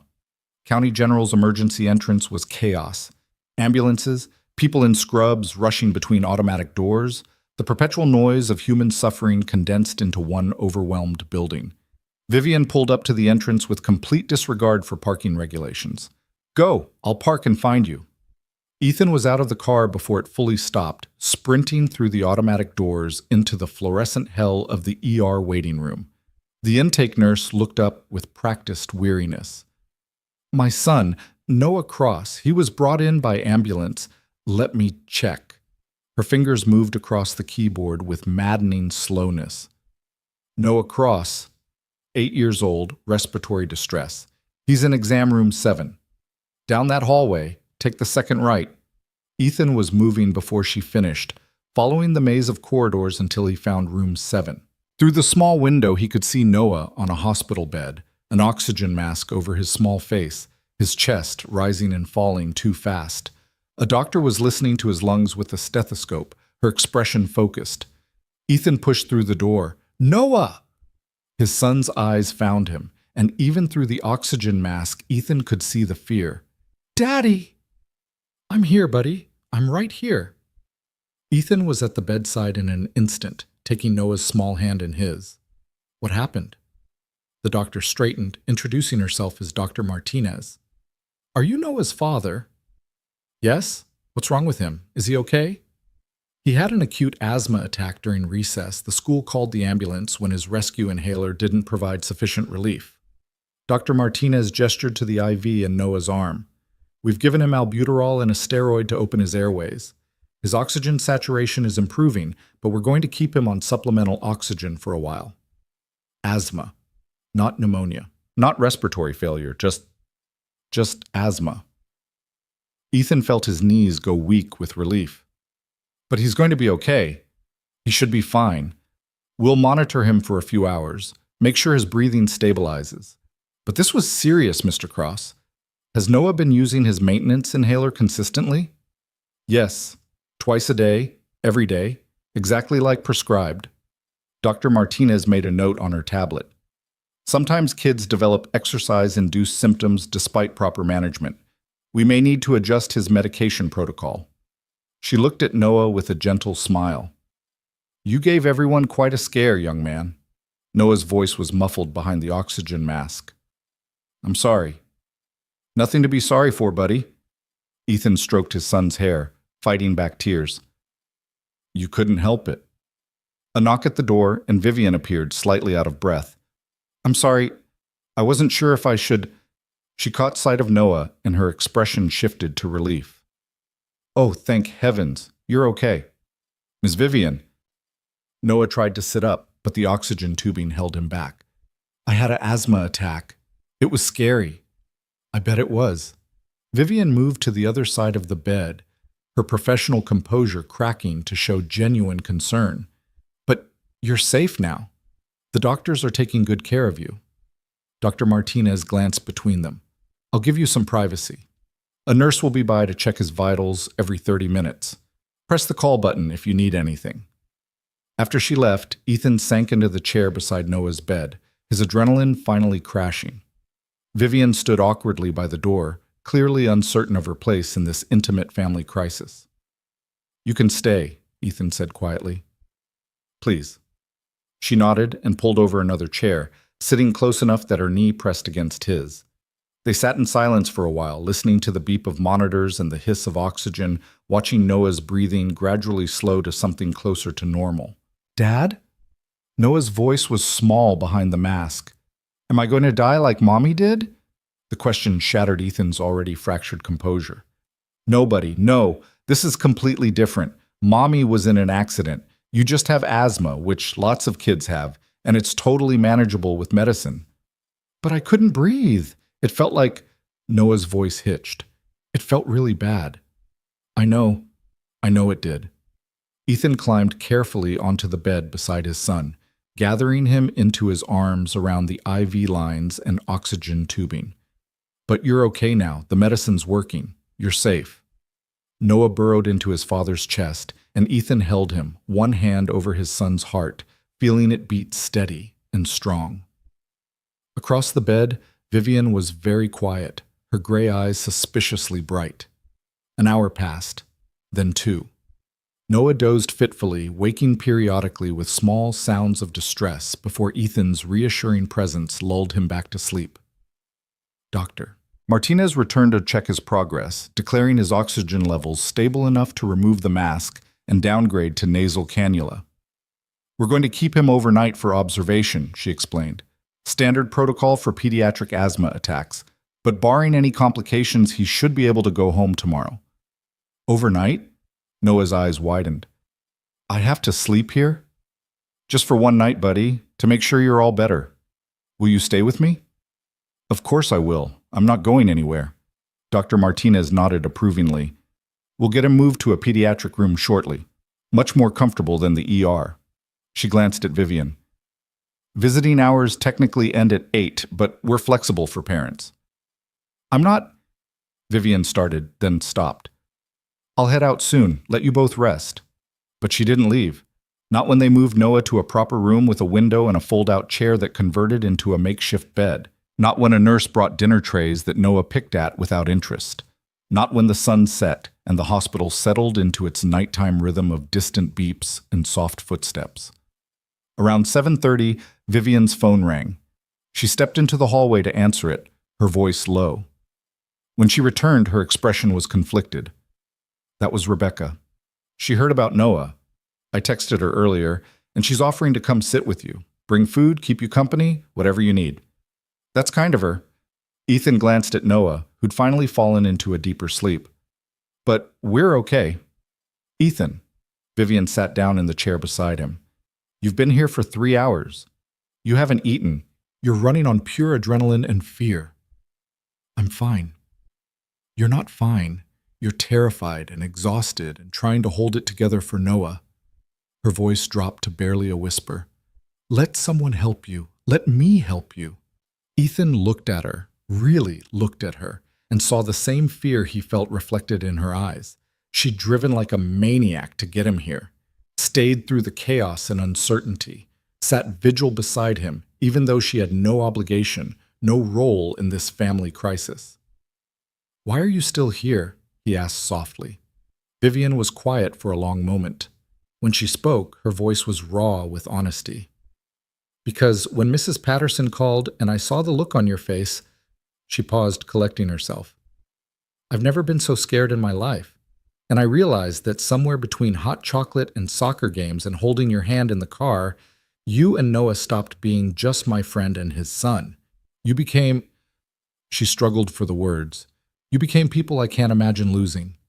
The admission hung in the air between them, too honest, too vulnerable for the sterile hospital room. Ethan reached for her hand, lacing their fingers together. I'm glad you're here, he said simply. They sat like that as evening deepened into night, their joined hands resting on the arm of Ethan's chair, occasionally talking in whispers but mostly just existing in shared silence. Around 9, a nurse came by with extra blankets and pillows. "You should try to sleep," she said kindly. "He's stable and will wake you if anything changes." Vivian stood, finally acknowledging the lateness of the hour. "I should go. Let you rest." "Vivian." Ethan stood too, reluctant to let her leave. "Thank you for everything today, for getting me here, for staying, for—" His voice caught. "For caring about him. About us. There's nowhere else I would have been." She touched his face briefly, a gesture so tender it made Ethan's breath catch. "Call me tomorrow when you know more. I'll come pick you up, take you home, whatever you need." "You don't have to." "I want to." Her smile was soft. "Get some sleep, Ethan." She left, and the room felt immediately emptier. Ethan settled into the uncomfortable fold-out chair, pulled the scratchy hospital blanket over himself, and tried to sleep. But his mind wouldn't shut off, replaying the terror of that phone call, the sprint through the hospital, the sight of Noah struggling to breathe. Around midnight, Noah woke with a whimper. "Dad?" "I'm here, buddy." Ethan was at the bedside instantly. "You okay? Need the nurse?" "No, I just—" Noah's voice was small, young, scared. "I had a bad dream. About Mommy." Ethan's heart clenched. They didn't talk about Sarah often. Noah had been so young when she died that his memories of her were fragmentary, built more from photographs than actual recollection. "Want to tell me about it?" "She was in the car, and she was calling for me, but I couldn't get to her." Tears slipped down Noah's cheeks. "And then she was gone, and I was alone, and I couldn't breathe." The parallel to today's attack wasn't subtle. Ethan climbed carefully onto the bed again, gathering his son close. "You're not alone, Noah. You're never going to be alone. I'm here, and I'm not going anywhere." "Promise?" "I promise." Ethan held him tighter. "I'm your dad. That means I'm here for the scary stuff and the good stuff, and everything in between. Always." Noah was quiet for a moment, then, "Is Ms. Vivian going to be part of our family now?" The question caught Ethan completely off guard. "What makes you ask that?" "She acts like family. She worries about us like family does. And she makes you smile like you do in the pictures with Mommy." Noah's voice was matter of fact, the brutal honesty of childhood. "I like it when you smile." Ethan felt tears pressing hot behind his eyes. "I like it when I smile too, buddy." "So is she?" "I don't know yet. Maybe. Would that be okay with you?" Noah considered this with the seriousness of someone weighing an important decision. "Yeah, I think so. She's nice, and she makes good pancakes." Despite everything, Ethan laughed. "She does make good pancakes." They dozed fitfully for the rest of the night, Noah waking periodically for vital checks, Ethan never quite achieving real sleep. Morning came with weak sunlight through the window and a cheerful nurse bearing breakfast trays. Dr. Martinez appeared at 8, reviewing Noah's charts with approval. "His oxygen levels have been stable all night. Breathing sounds clear. I'm comfortable discharging him today with a revised medication plan." Relief flooded through Ethan. "So he's okay? Really okay?" "Really okay. But we need to be more aggressive with his asthma management. I'm prescribing a stronger maintenance inhaler and adding a peak flow meter so you can monitor his lung function at home." She handed Ethan a stack of papers. "I'm also recommending a follow-up with a pediatric pulmonologist within the next 2 weeks." More appointments. More specialists. More medical bills Ethan couldn't afford. But Noah was alive and breathing, and that was all that mattered. "Thank you," he said hoarsely, "for everything." After Dr. Martinez left, Ethan pulled out his phone and texted Vivian. "He's being discharged. Should be ready to leave around 10. Her response came immediately. "I'll be there. Do you need me to pick up the prescriptions first?" "You don't have to do that." "Ethan, stop being stubborn and let me help." He stared at the message for a long moment, then typed, "Okay, thank you." The discharge process took longer than expected. Paperwork, medication counseling, instructions for home care. By the time they were finally cleared to leave, it was nearly 11. Ethan helped Noah into a wheelchair per hospital policy, and they made their way down to the main entrance. Vivian's Audi was waiting at the curb, and she jumped out when she saw them, her expression tight with concern, despite the good news. "Hey," she crouched beside Noah's wheelchair. "How are you feeling?" "Tired and hungry? Hospital food is gross." Vivian laughed. "We'll get you something good on the way home. What sounds good?" "Chicken nuggets?" "Chicken nuggets it is." The drive-through stop at Noah's favorite fast food place felt surreal.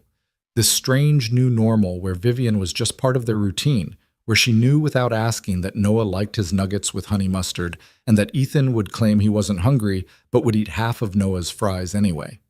Back at the apartment, Vivian helped Noah settle on the couch with his lunch and a cartoon while Ethan unpacked the medication she'd already picked up. 4 different prescriptions, the peak flow meter, and a pamphlet about managing pediatric asthma. The pharmacy receipt was face down on the counter, and when Ethan flipped it over, his stomach dropped. $347. "Vivian?" He turned to find her standing in the kitchen doorway. "I can't let you keep paying for—" "We're not doing this again." Her voice was firm but gentle. "Noah needed his medications. I was at the pharmacy anyway. It's done. I'm going to pay you back. Every cent. For this, for the first prescriptions, for Ethan." She crossed the small kitchen and took his hands. "Stop keeping score. Stop treating kindness like a debt. I help because I want to, not because I'm expecting repayment." "But it's too much. All of it is too much." "For who? For you to accept or for me to give?" Her gray eyes were intense. "Because from where I'm standing, helping you and Noah is the first thing I've done in years that actually feels like it matters." Ethan looked at their joined hands, at the woman who'd driven him to the hospital without hesitation, who'd stayed through the long, frightening night, who'd picked up prescriptions and chicken nuggets and showed up over and over when he'd spent 6 years learning that no one showed up. "I don't know how to do this," he admitted quietly. "How to let someone in. How to trust that you're not going to disappear." "I'm not going anywhere," Vivian's voice was fierce. "I know we've only known each other a few weeks. I know this is fast and complicated and probably reckless. But Ethan—" She paused, her composure cracking to show the vulnerability underneath. "I'm falling for you, for both of you. And that terrifies me because I don't do this. I don't let people close. But with you, I can't seem to help it." The confession hung in the air between them, raw and honest and impossible to take back. Ethan's heart was pounding so hard he could feel it in his throat. "Vivian, He struggled for words adequate to the moment. "When Sarah died, I shut down. I had to, because falling apart wasn't an option with a 2-year-old depending on me. And I've spent 6 years just surviving, going through the motions, telling myself that was enough." He met her eyes. "But then you saw me in that parking lot, and you didn't look away. And you kept not looking away, even when it got complicated, even when it was hard. And His voice cracked. "I'm falling for you too, so hard it scares the hell out of me." Vivian's eyes were bright with unshed tears. "Yeah?" "Yeah." Ethan cupped her face in his hands, his thumb tracing the elegant line of her cheekbone. "You're the first person in 6 years who's made me think I could be something more than just Noah's dad. That I could be Ethan." She said his name like a prayer. "You're already so much more than you know." They stood in his tiny kitchen, the sounds of cartoons drifting in from the living room, and Ethan felt the weight of 6 years of loneliness finally start to lift. He wanted to kiss her, wanted it with an intensity that made his hands shake. But Noah was 10 feet away, and this moment felt too fragile, too new. "We should talk about what this means," Vivian said softly. "About work, about boundaries, about how we navigate this without either of us getting hurt. I know, we will, just—" Ethan rested his forehead against hers. "Can we just exist in this for a minute? Before we have to figure out all the complicated parts?" "Yes." Her hands came up to cover his. "We can do that." They stood like that for a long moment, breathing together, letting themselves feel the terrifying, beautiful enormity of what they were admitting. Then Noah called from the living room, asking if they had any juice boxes, and the spell broke. Vivian smiled, stepping back. "I should probably go. Probably let you both rest." "Stay." The word came out before Ethan could second-guess it. "Please, just for a little while. We could watch a movie with Noah or just—" "I don't want you to go yet." Something in Vivian's expression softened completely. Okay, I'll stay. They spent the afternoon on Ethan's worn couch. Noah between them, watching animated movies and eating popcorn Vivian had somehow produced from his nearly empty cupboards. It was domestic and ordinary and perfect, this small pocket of normalcy carved out of crisis. Around 4, Noah fell asleep, his head on Ethan's lap, exhaustion finally claiming him. Vivian helped transfer him to bed, and they stood in the doorway of his small bedroom watching him sleep. "He's resilient," Vivian whispered. "He's going to be fine." "I know. Doesn't stop me from worrying. That's what love is, I think. Beautiful, terrifying worry." She glanced at him. "Can I ask you something?" "Earlier, Noah asked if I was going to be part of your family." She paused. "What did you tell him?" Ethan's heart kicked hard against his ribs. "I told him I didn't know yet, that maybe you would be, and he said that would be okay with him." "Just okay?" There was something vulnerable in her voice, something almost shy. "Well, he also said you make good pancakes, so that was a strong endorsement." Vivian laughed softly. "High praise indeed." They moved back to the living room, sitting closer together on the couch than strictly necessary. Ethan could feel the warmth of her beside him, could smell her perfume, could count the different shades of gray in her eyes if he wanted to. "Vivian," he said quietly, "I need to tell you something. About Sarah, about how she died."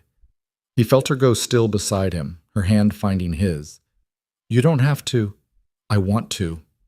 Ethan took a breath, steadying himself. It was February, cold, snowy, roads were terrible. Sarah had been out with friends, and she was driving home around 11. There was a guy, drunk, running a red light at 60 miles an hour. He hit her driver's side door. His voice was steady, clinical, the way it got when he told this story.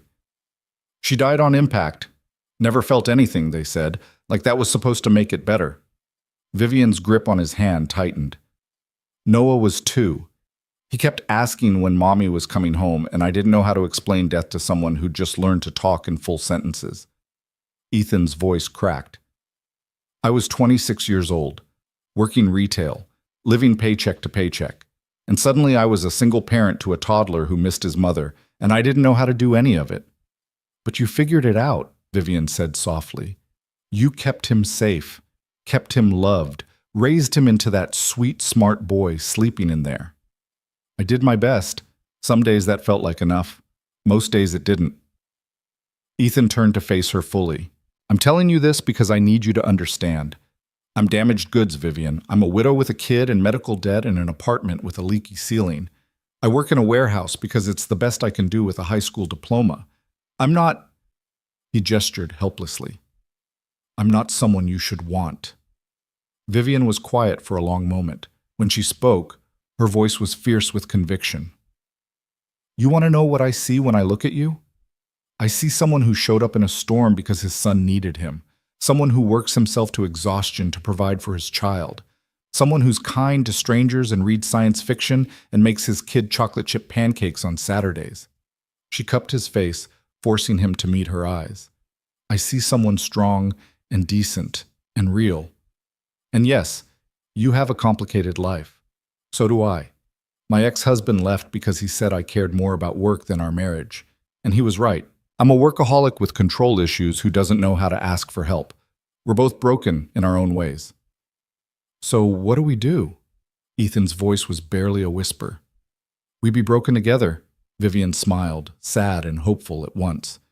"We figure it out as we go. We make mistakes and forgive each other and try to build something real out of all this mess." Ethan felt something shift in his chest, fear giving way to something that felt dangerously like hope. "I want that. I want to try." "So do I." Vivian leaned in slowly, giving him time to pull away. But Ethan didn't pull away. He met her halfway, their lips meeting in a kiss that was gentle and tentative and perfect. It lasted only a moment before they broke apart, but Ethan felt it everywhere, the warmth, the connection, the promise of something more. That was... He struggled for words. "Yeah," Vivian agreed, her smile bright and real. "It really was."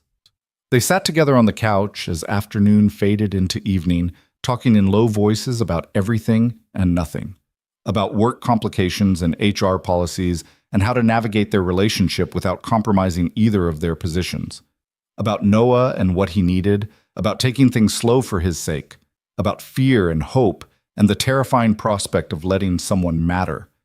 When Vivian finally left around 7, Ethan walked her to the door, reluctant to let her go. "Thank you," he said for probably the 20th time that day. "For everything." "Stop thanking me." But her voice was warm. "Get some rest. Make sure Noah takes his evening medication. And call me tomorrow?" "I will." Ethan caught her hand as she turned to leave. "Vivian, I meant what I said earlier, about falling for you." Her smile could have lit the entire building. "Good, because I meant it too." After she left, Ethan checked on Noah, still sleeping peacefully, then stood at his apartment window watching the street below. Vivian's taillights disappeared into traffic, but the warmth she'd left behind remained. His phone buzzed with a text. "Made it home. Thank you for letting me be part of today, even the scary parts. V." Ethan smiled and typed back, "Thank you for showing up, for all of it. Sleep well. You too. Sweet dreams, Ethan." He stood there with his phone in his hand, rereading her messages like a teenager, feeling the unfamiliar flutter of possibility in his chest. Tomorrow would bring its own complications: work, medical bills, the careful navigation of a relationship that violated half a dozen professional boundaries. But tonight, in the quiet of his shabby apartment with his son breathing peacefully in the next room, Ethan let himself feel something he hadn't felt in 6 years. Hope. Real, terrifying, beautiful hope that maybe, just maybe, he deserved the good things too. The following weeks unfolded with a careful choreography of boundaries and stolen moments. At work, Ethan and Vivian maintained professional distance. Polite nods in hallways, brief exchanges about inventory reports, nothing that would fuel the gossip already simmering after the layoffs. But outside those walls, they were building something real. Vivian came over on Wednesday evenings after Noah's bedtime, and they'd sit on Ethan's worn couch drinking cheap wine and talking until midnight.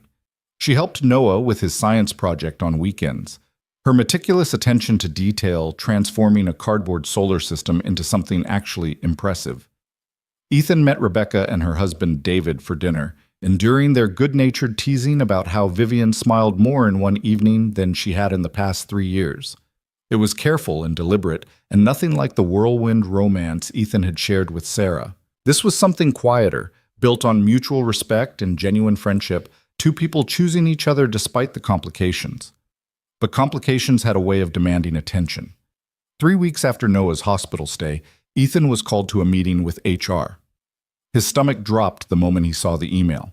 Meetings with HR were never good news, especially not in the aftermath of layoffs. He showed up at the appointed time, palms sweating, to find Vivian already seated across from Margaret Chen, the head of human resources. "Mr. Cross, please sit." Margaret's expression was professionally neutral. "This is a routine check-in regarding workplace relationships and company policy." Ethan's heart hammered against his ribs. He glanced at Vivian, but her face was carefully blank. "As you know," Margaret continued, "Wellington Distribution has clear policies regarding relationships between supervisors and direct reports. Mrs. Hart came to me 2 weeks ago to disclose that she and you have entered into a personal relationship outside of work." The words hung in the air like an accusation. Ethan found his voice. "We've been careful to keep things professional at work. There's been no favoritism. No, I'm aware." Margaret's tone softened slightly. "Ms. Hart has been very thorough in documenting that your performance evaluations and work assignments have remained consistent with your established patterns. However, the policy is clear. A supervisor cannot maintain a romantic relationship with a direct report." Ethan felt the floor drop out from under him. "So you're firing me?" "No." Margaret glanced at Vivian, then back to Ethan. "We're offering you a transfer. There's an opening for an inventory supervisor at our North Side facility. Same pay grade, better hours, and you'd report to a different division manager. It would eliminate the conflict of interest." Supervisor. The word hit Ethan like a physical blow. "I'm not qualified to be a supervisor." Your performance metrics suggest otherwise. Vivian spoke for the first time, her voice carefully professional. You have the highest accuracy rates in inventory management, strong leadership qualities, and 3 years of demonstrated reliability. The position requires someone who understands the work from the ground up. You're more than qualified. Ethan stared at her. This was the opportunity she'd mentioned before, the promotion he'd been too afraid to imagine. But now it came tangled with their relationship, with questions of whether he'd earned it or whether it was favoritism dressed up as merit. I need time to think about it, he said. Margaret nodded. Of course. We'll need your decision by the end of the week. In the meantime, Ms. Hart will remain your supervisor, but we ask that you both continue to maintain professional boundaries during work hours. The meeting ended, and Ethan walked out feeling like he'd been hit by a truck. Vivian caught up with him in the parking lot during lunch break, her professional mask finally cracking.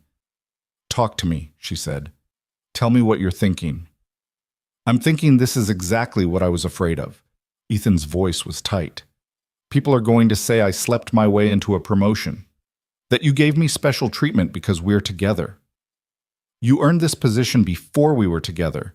The opening existed before any of this started. Vivian's frustration was evident. I went to HR specifically to avoid this kind of conflict. I disclosed our relationship, I requested the transfer option, I made sure everything was documented and above board. I know you did, but that doesn't change how it looks. So what are you saying? You're going to turn down a promotion you've earned because you're worried about optics? Her eyes flashed. That's not protecting your integrity, Ethan. That's letting fear make your decisions. The words stung because they were true. Ethan had spent 6 years playing it safe, choosing security over risk, survival over growth.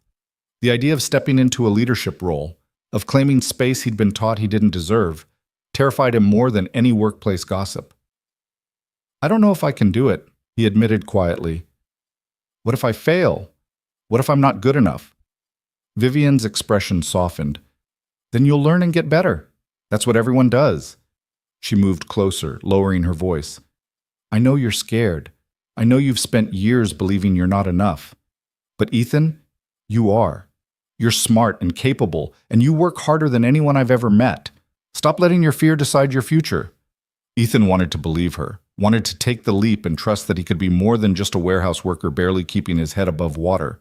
But the voice of self-doubt was loud and insistent. Can I think about it? He asked. Really think about it? Not just react from fear? Of course. Vivian squeezed his hand briefly. Take your time. Make the choice that's right for you and Noah. That night, Ethan called Rebecca. He'd grown close to Vivian's sister over the past weeks, appreciating her straightforward warmth and her willingness to talk about Vivian without the filter of professional distance. So let me get this straight, Rebecca said after he'd explained the situation. You have the opportunity for a better job, better hours, more money, and you're considering turning it down because you're worried about what people will think? When you put it like that, it sounds stupid. Because it is stupid. Rebecca's voice was gentle but firm. Ethan, I've watched my sister fall for exactly 3 people in her entire life. Her college boyfriend, her ex-husband, and you.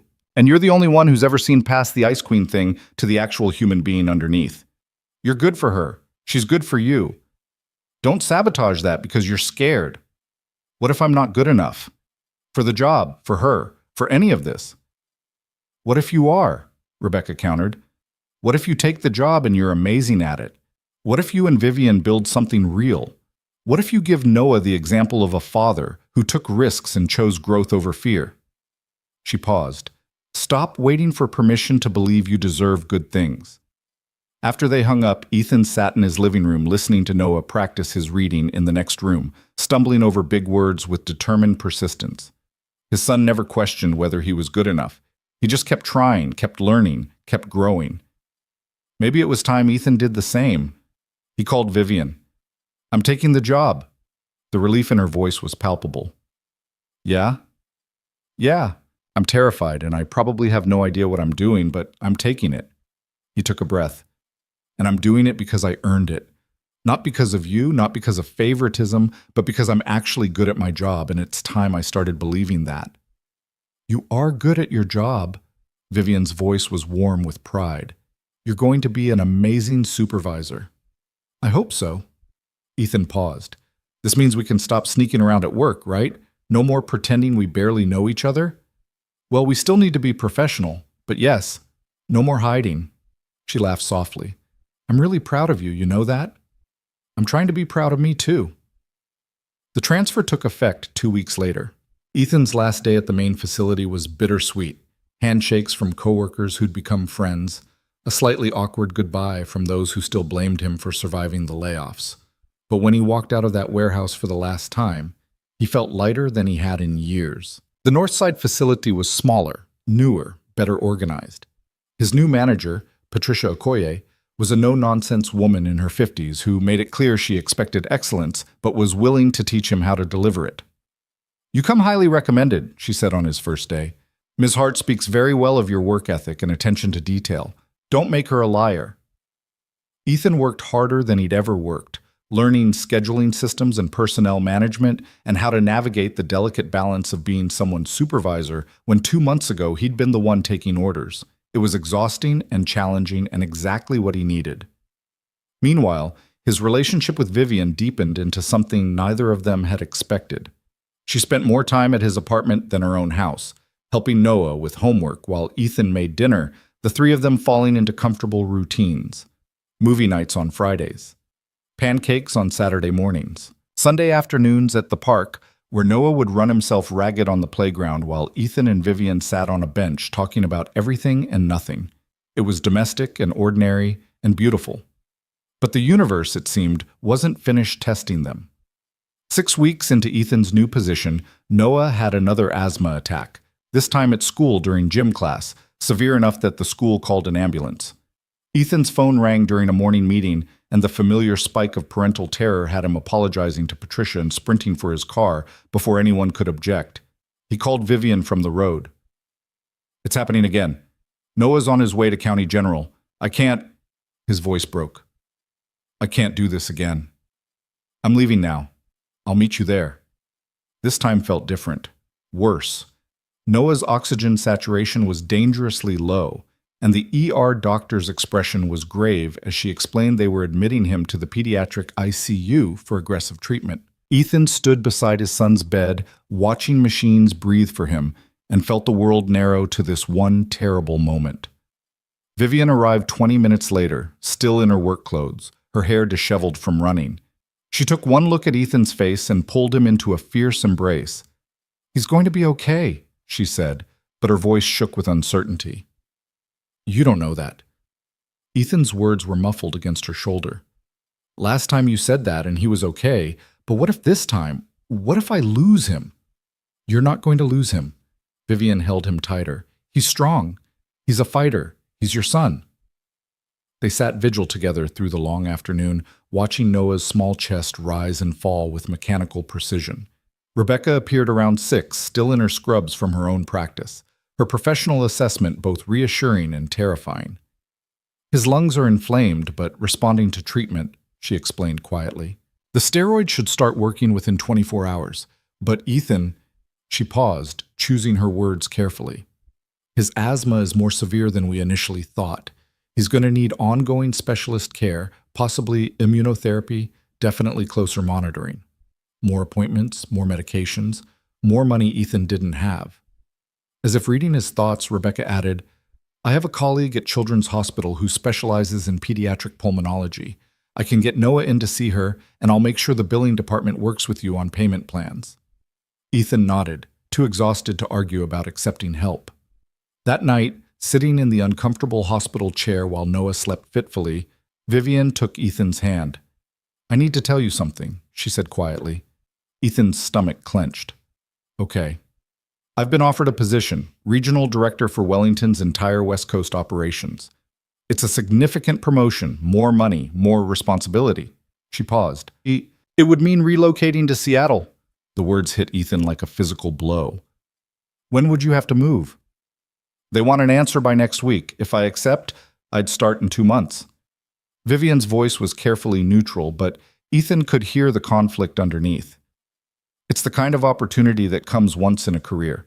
the kind that could set me up for VP-level positions down the road. You should take it. The words tasted like ash, but Ethan forced them out. It's an incredible opportunity. I don't want to leave you. Vivian's professional mask cracked completely. I don't want to leave Noah. I don't want to walk away from what we're building. But you want the job. I don't know what I want. She laughed, but it sounded broken. For the first time in my life, I have something that matters more than my career, and I don't know how to choose. Ethan looked at his son sleeping in the hospital bed, at the machines keeping him stable, at the future stretching out uncertain and complicated. He thought about 6 years of choosing safety over risk, of playing small because it hurt less than reaching for more. What if you didn't have to choose? He said quietly. Vivian looked at him with confusion. What do you mean? What if we came with you to Seattle? The idea was forming even as he spoke it, terrifying and exhilarating. Better hospitals for Noah. Fresh start for all of us. We could make it work. Ethan, you just started your new position. You can't just uproot your entire life. Why not? He turned to face her fully. I've spent 6 years being afraid to take risks, afraid to want more, afraid to believe I deserved good things. But you, his voice cracked, you make me want to be brave. You make me believe I can be more than just surviving. What about Noah's school? Your apartment? The life you've built here? Noah's 8. He'll make new friends. The apartment is a rental with a month-to-month lease, and the life I've built, Ethan gestured around the sterile hospital room. It's held together with duct tape and determination. Maybe it's time to build something better. Vivian was quiet for a long moment, her eyes searching his face. You'd really do that? Leave everything for us? I'd do it for me too, Ethan said honestly, because I'm tired of being scared. I'm tired of playing it safe. I want to take the leap and trust that we'll figure out how to fly. That's terrifying. I know. He squeezed her hand. But it's also kind of amazing, right? Vivian laughed, and it sounded like relief. It's completely insane. Moving across the country with a man I've known for 2 months, uprooting my entire life. When you put it that way, it does sound crazy. It is crazy. She cupped his face in her hands. Let's do it. Noah was discharged 3 days later, his breathing stabilized and his medication adjusted. The pediatric pulmonologist at Children's Hospital confirmed what Rebecca had suspected: severe persistent asthma that would require ongoing management but was entirely controllable with proper care. On the drive home from the hospital, Noah asked the question that had clearly been weighing on him. Dad, are we really moving to Seattle with Ms. Vivian? Ethan glanced at Vivian, then back at the road. How do you feel about that? Will I have to leave my school and Mrs. Patterson? You'd go to a new school, make new friends, but Mrs. Patterson will still be our friend, and we can call her whenever you want. Noah was quiet, processing. Then, will there be better doctors there for my asthma? Yes, buddy, some of the best children's hospitals in the country. And Ms. Vivian will be there? I'll be there, Vivian said from the passenger seat. Every day, if that's okay with you. Noah considered this with the gravity of someone weighing an important decision. Will you still make pancakes? Vivian laughed. Absolutely. Chocolate chip pancakes every Saturday morning if you want. Okay. Noah's voice was matter-of-fact. Then I think it's a good idea, as long as I can bring Mr. Whiskers. Mr. Whiskers definitely comes with us, Ethan assured him. The next month passed in a whirlwind of logistics. Vivian accepted the Seattle position. Ethan gave notice at the Northside facility, Patricia congratulating him on his courage, while admitting she'd miss his organizational skills. They found a house to rent in a Seattle neighborhood with good schools and proximity to Children's Hospital, a real house with a yard and enough bedrooms that Noah could have his own space and Ethan could set up a home office.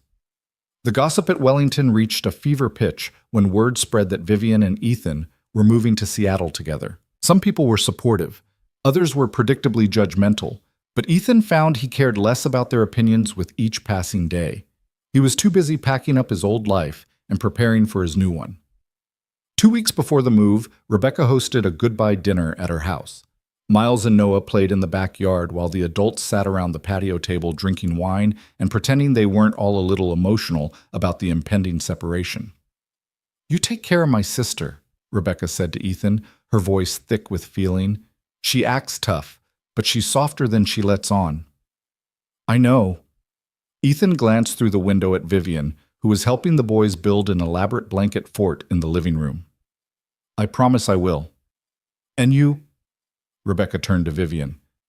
"Stop trying to control everything. Let yourself be happy without questioning whether you deserve it." "I'm working on it," Vivian said, but her smile was genuine. The night before the move, Ethan stood in his empty apartment. Boxes stacked by the door, furniture sold or donated, 6 years of his life condensed into what could fit in a moving truck. Noah was spending the night at Rebecca's house, giving Ethan and Vivian time for final preparations. Vivian found him standing in the middle of the living room, looking around at the bare walls. "You okay?" she asked softly. "Yeah, just saying goodbye, I guess." Ethan gestured to the empty space. "This was where I raised Noah, where I figured out how to be a single parent, where I survived when I wasn't sure I could." "It's a good place," Vivian said. "You should be proud of what you built here." "I am, but I'm ready to build something better." He turned to face her fully. "With you." Vivian stepped into his arms, and they stood like that for a long moment, holding each other in the empty apartment. Then she pulled back, her expression nervous in a way he'd rarely seen.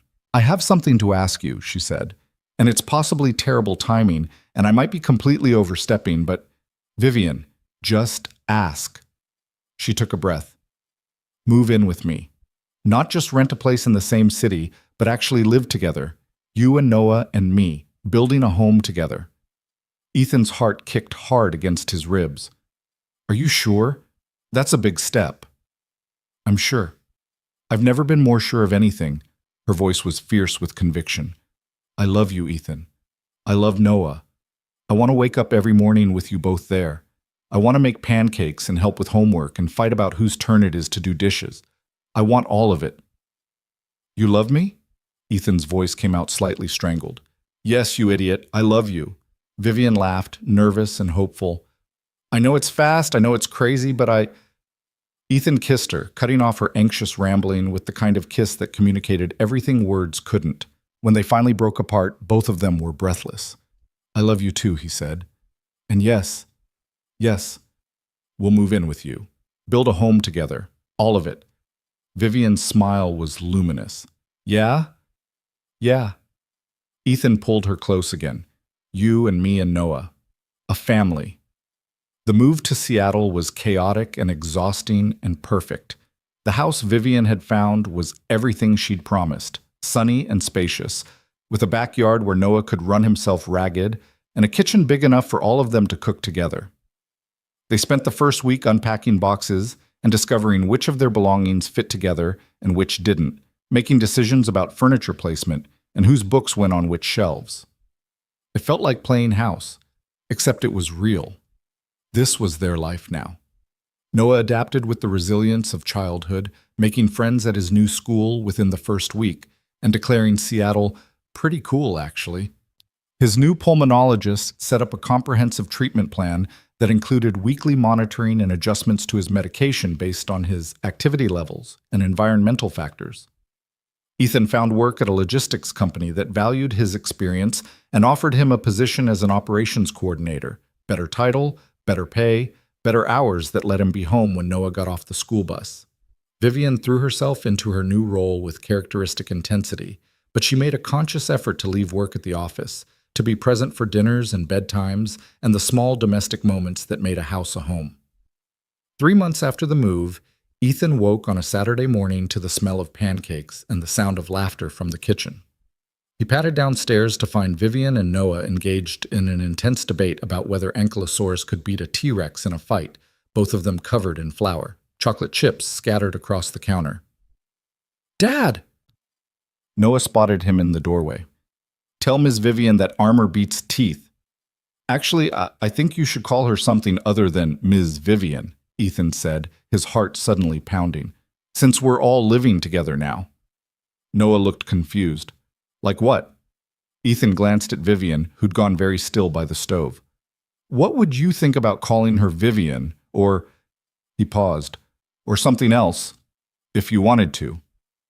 Understanding dawned in Noah's eyes. He looked at Vivian thoughtfully. Are you going to be my new mom?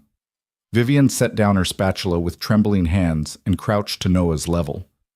I would never try to replace your mom, Noah. She'll always be your mom, and that's important. She paused, choosing her words carefully. But I love you very much, and I'd be honored if you wanted me to be part of your family in whatever way feels right to you. Noah considered this with the seriousness of someone weighing a life-changing decision.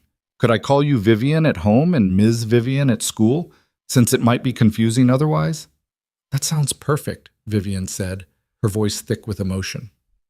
Okay, Noah nodded decisively. And you can help me with my science project because Dad is terrible at art. Hey, Ethan protested, but he was laughing. They ate pancakes at the kitchen table, sunlight streaming through the windows, and Ethan felt something settle in his chest. This was home. Not the house, but the people in it. The woman across from him who'd seen him at his lowest and chosen to stay. The son beside him who was learning that family could be chosen, could be built from love and commitment instead of just biology. That night, after Noah was asleep, Ethan and Vivian sat on the back porch watching stars appear in the Seattle sky. Vivian was curled against his side, her head on his shoulder, both of them wrapped in a blanket against the autumn chill. I have something for you, Ethan said quietly. He pulled a small box from his pocket, and Vivian's breath caught when she saw it.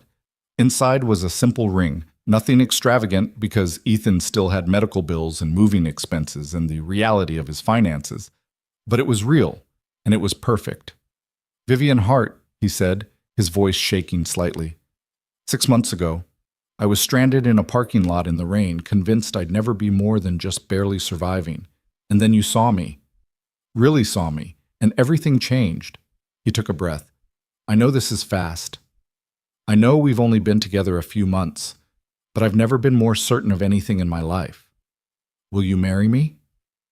Vivian was crying, tears streaming down her face, her smile brighter than all the stars above them. Yes. Yes, absolutely yes. Ethan slipped the ring onto her finger, and she kissed him with the kind of fierce joy that spoke of new beginnings and second chances, and the beautiful, terrifying courage it took to choose love. They were married 3 months later in Rebecca's backyard, a small ceremony with close friends and family. Noah served as ring bearer with solemn pride, Mr. Whiskers tucked into his suit pocket for moral support. Miles stood beside him as junior groomsman, the two boys having become inseparable over video calls and visits.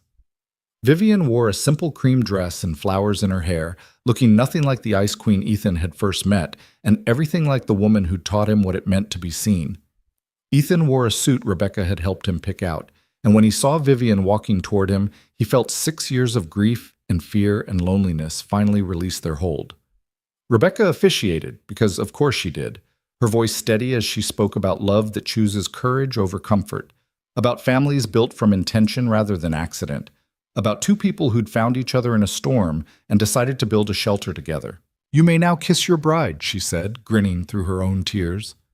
Ethan kissed his wife under a Seattle sky and felt the last pieces of his broken heart finally click into place. The reception was simple, catered food, a playlist of their favorite songs, toasts that made everyone laugh and cry in equal measure. Noah gave a speech he'd written himself about how Vivian made the best pancakes and helped him with his math homework, and made his dad smile again. There wasn't a dry eye in the yard. As the evening wound down and guests began drifting home, Ethan found himself standing at the edge of the yard with Vivian, watching Noah and Miles chase fireflies in the fading light. This is it, isn't it? Vivian said softly. This is the life we chose. This is the life we built, Ethan corrected. Together. She leaned into him, and he wrapped his arms around her, both of them watching their son play with the unconscious freedom of childhood. Ethan thought about the man he'd been 6 months ago, exhausted, isolated, convinced he didn't deserve more than mere survival.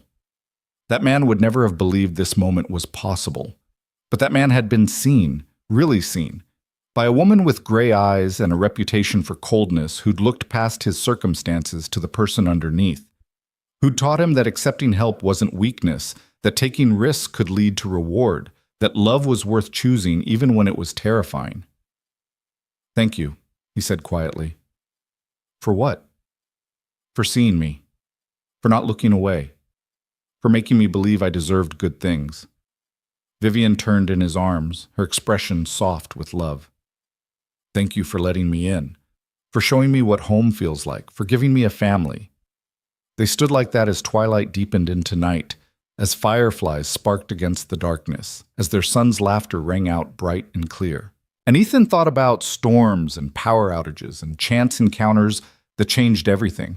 About the night he'd stood alone in the rain, stranded and desperate, and the woman who'd offered him a ride home. That night had changed his life.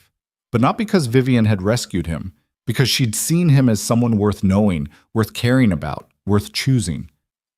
And in being seen, Ethan had finally learned to see himself the same way. The night in the rain hadn't started a romance. It had started a revelation, and from that revelation, they'd built something neither of them had known they needed, a family born not from necessity or accident, but from conscious choice and courageous love. As Noah ran over demanding hot chocolate and stories, as Vivian laughed and promised both, as they walked together toward the warm house full of friends and family and joy, Ethan felt the last remnants of his old life fall away. He wasn't the stranded single dad anymore. He wasn't just surviving. He was home. Finally, beautifully, completely home. And it had all started with a storm, a woman who refused to look away, and the courage to believe he deserved the shelter she offered.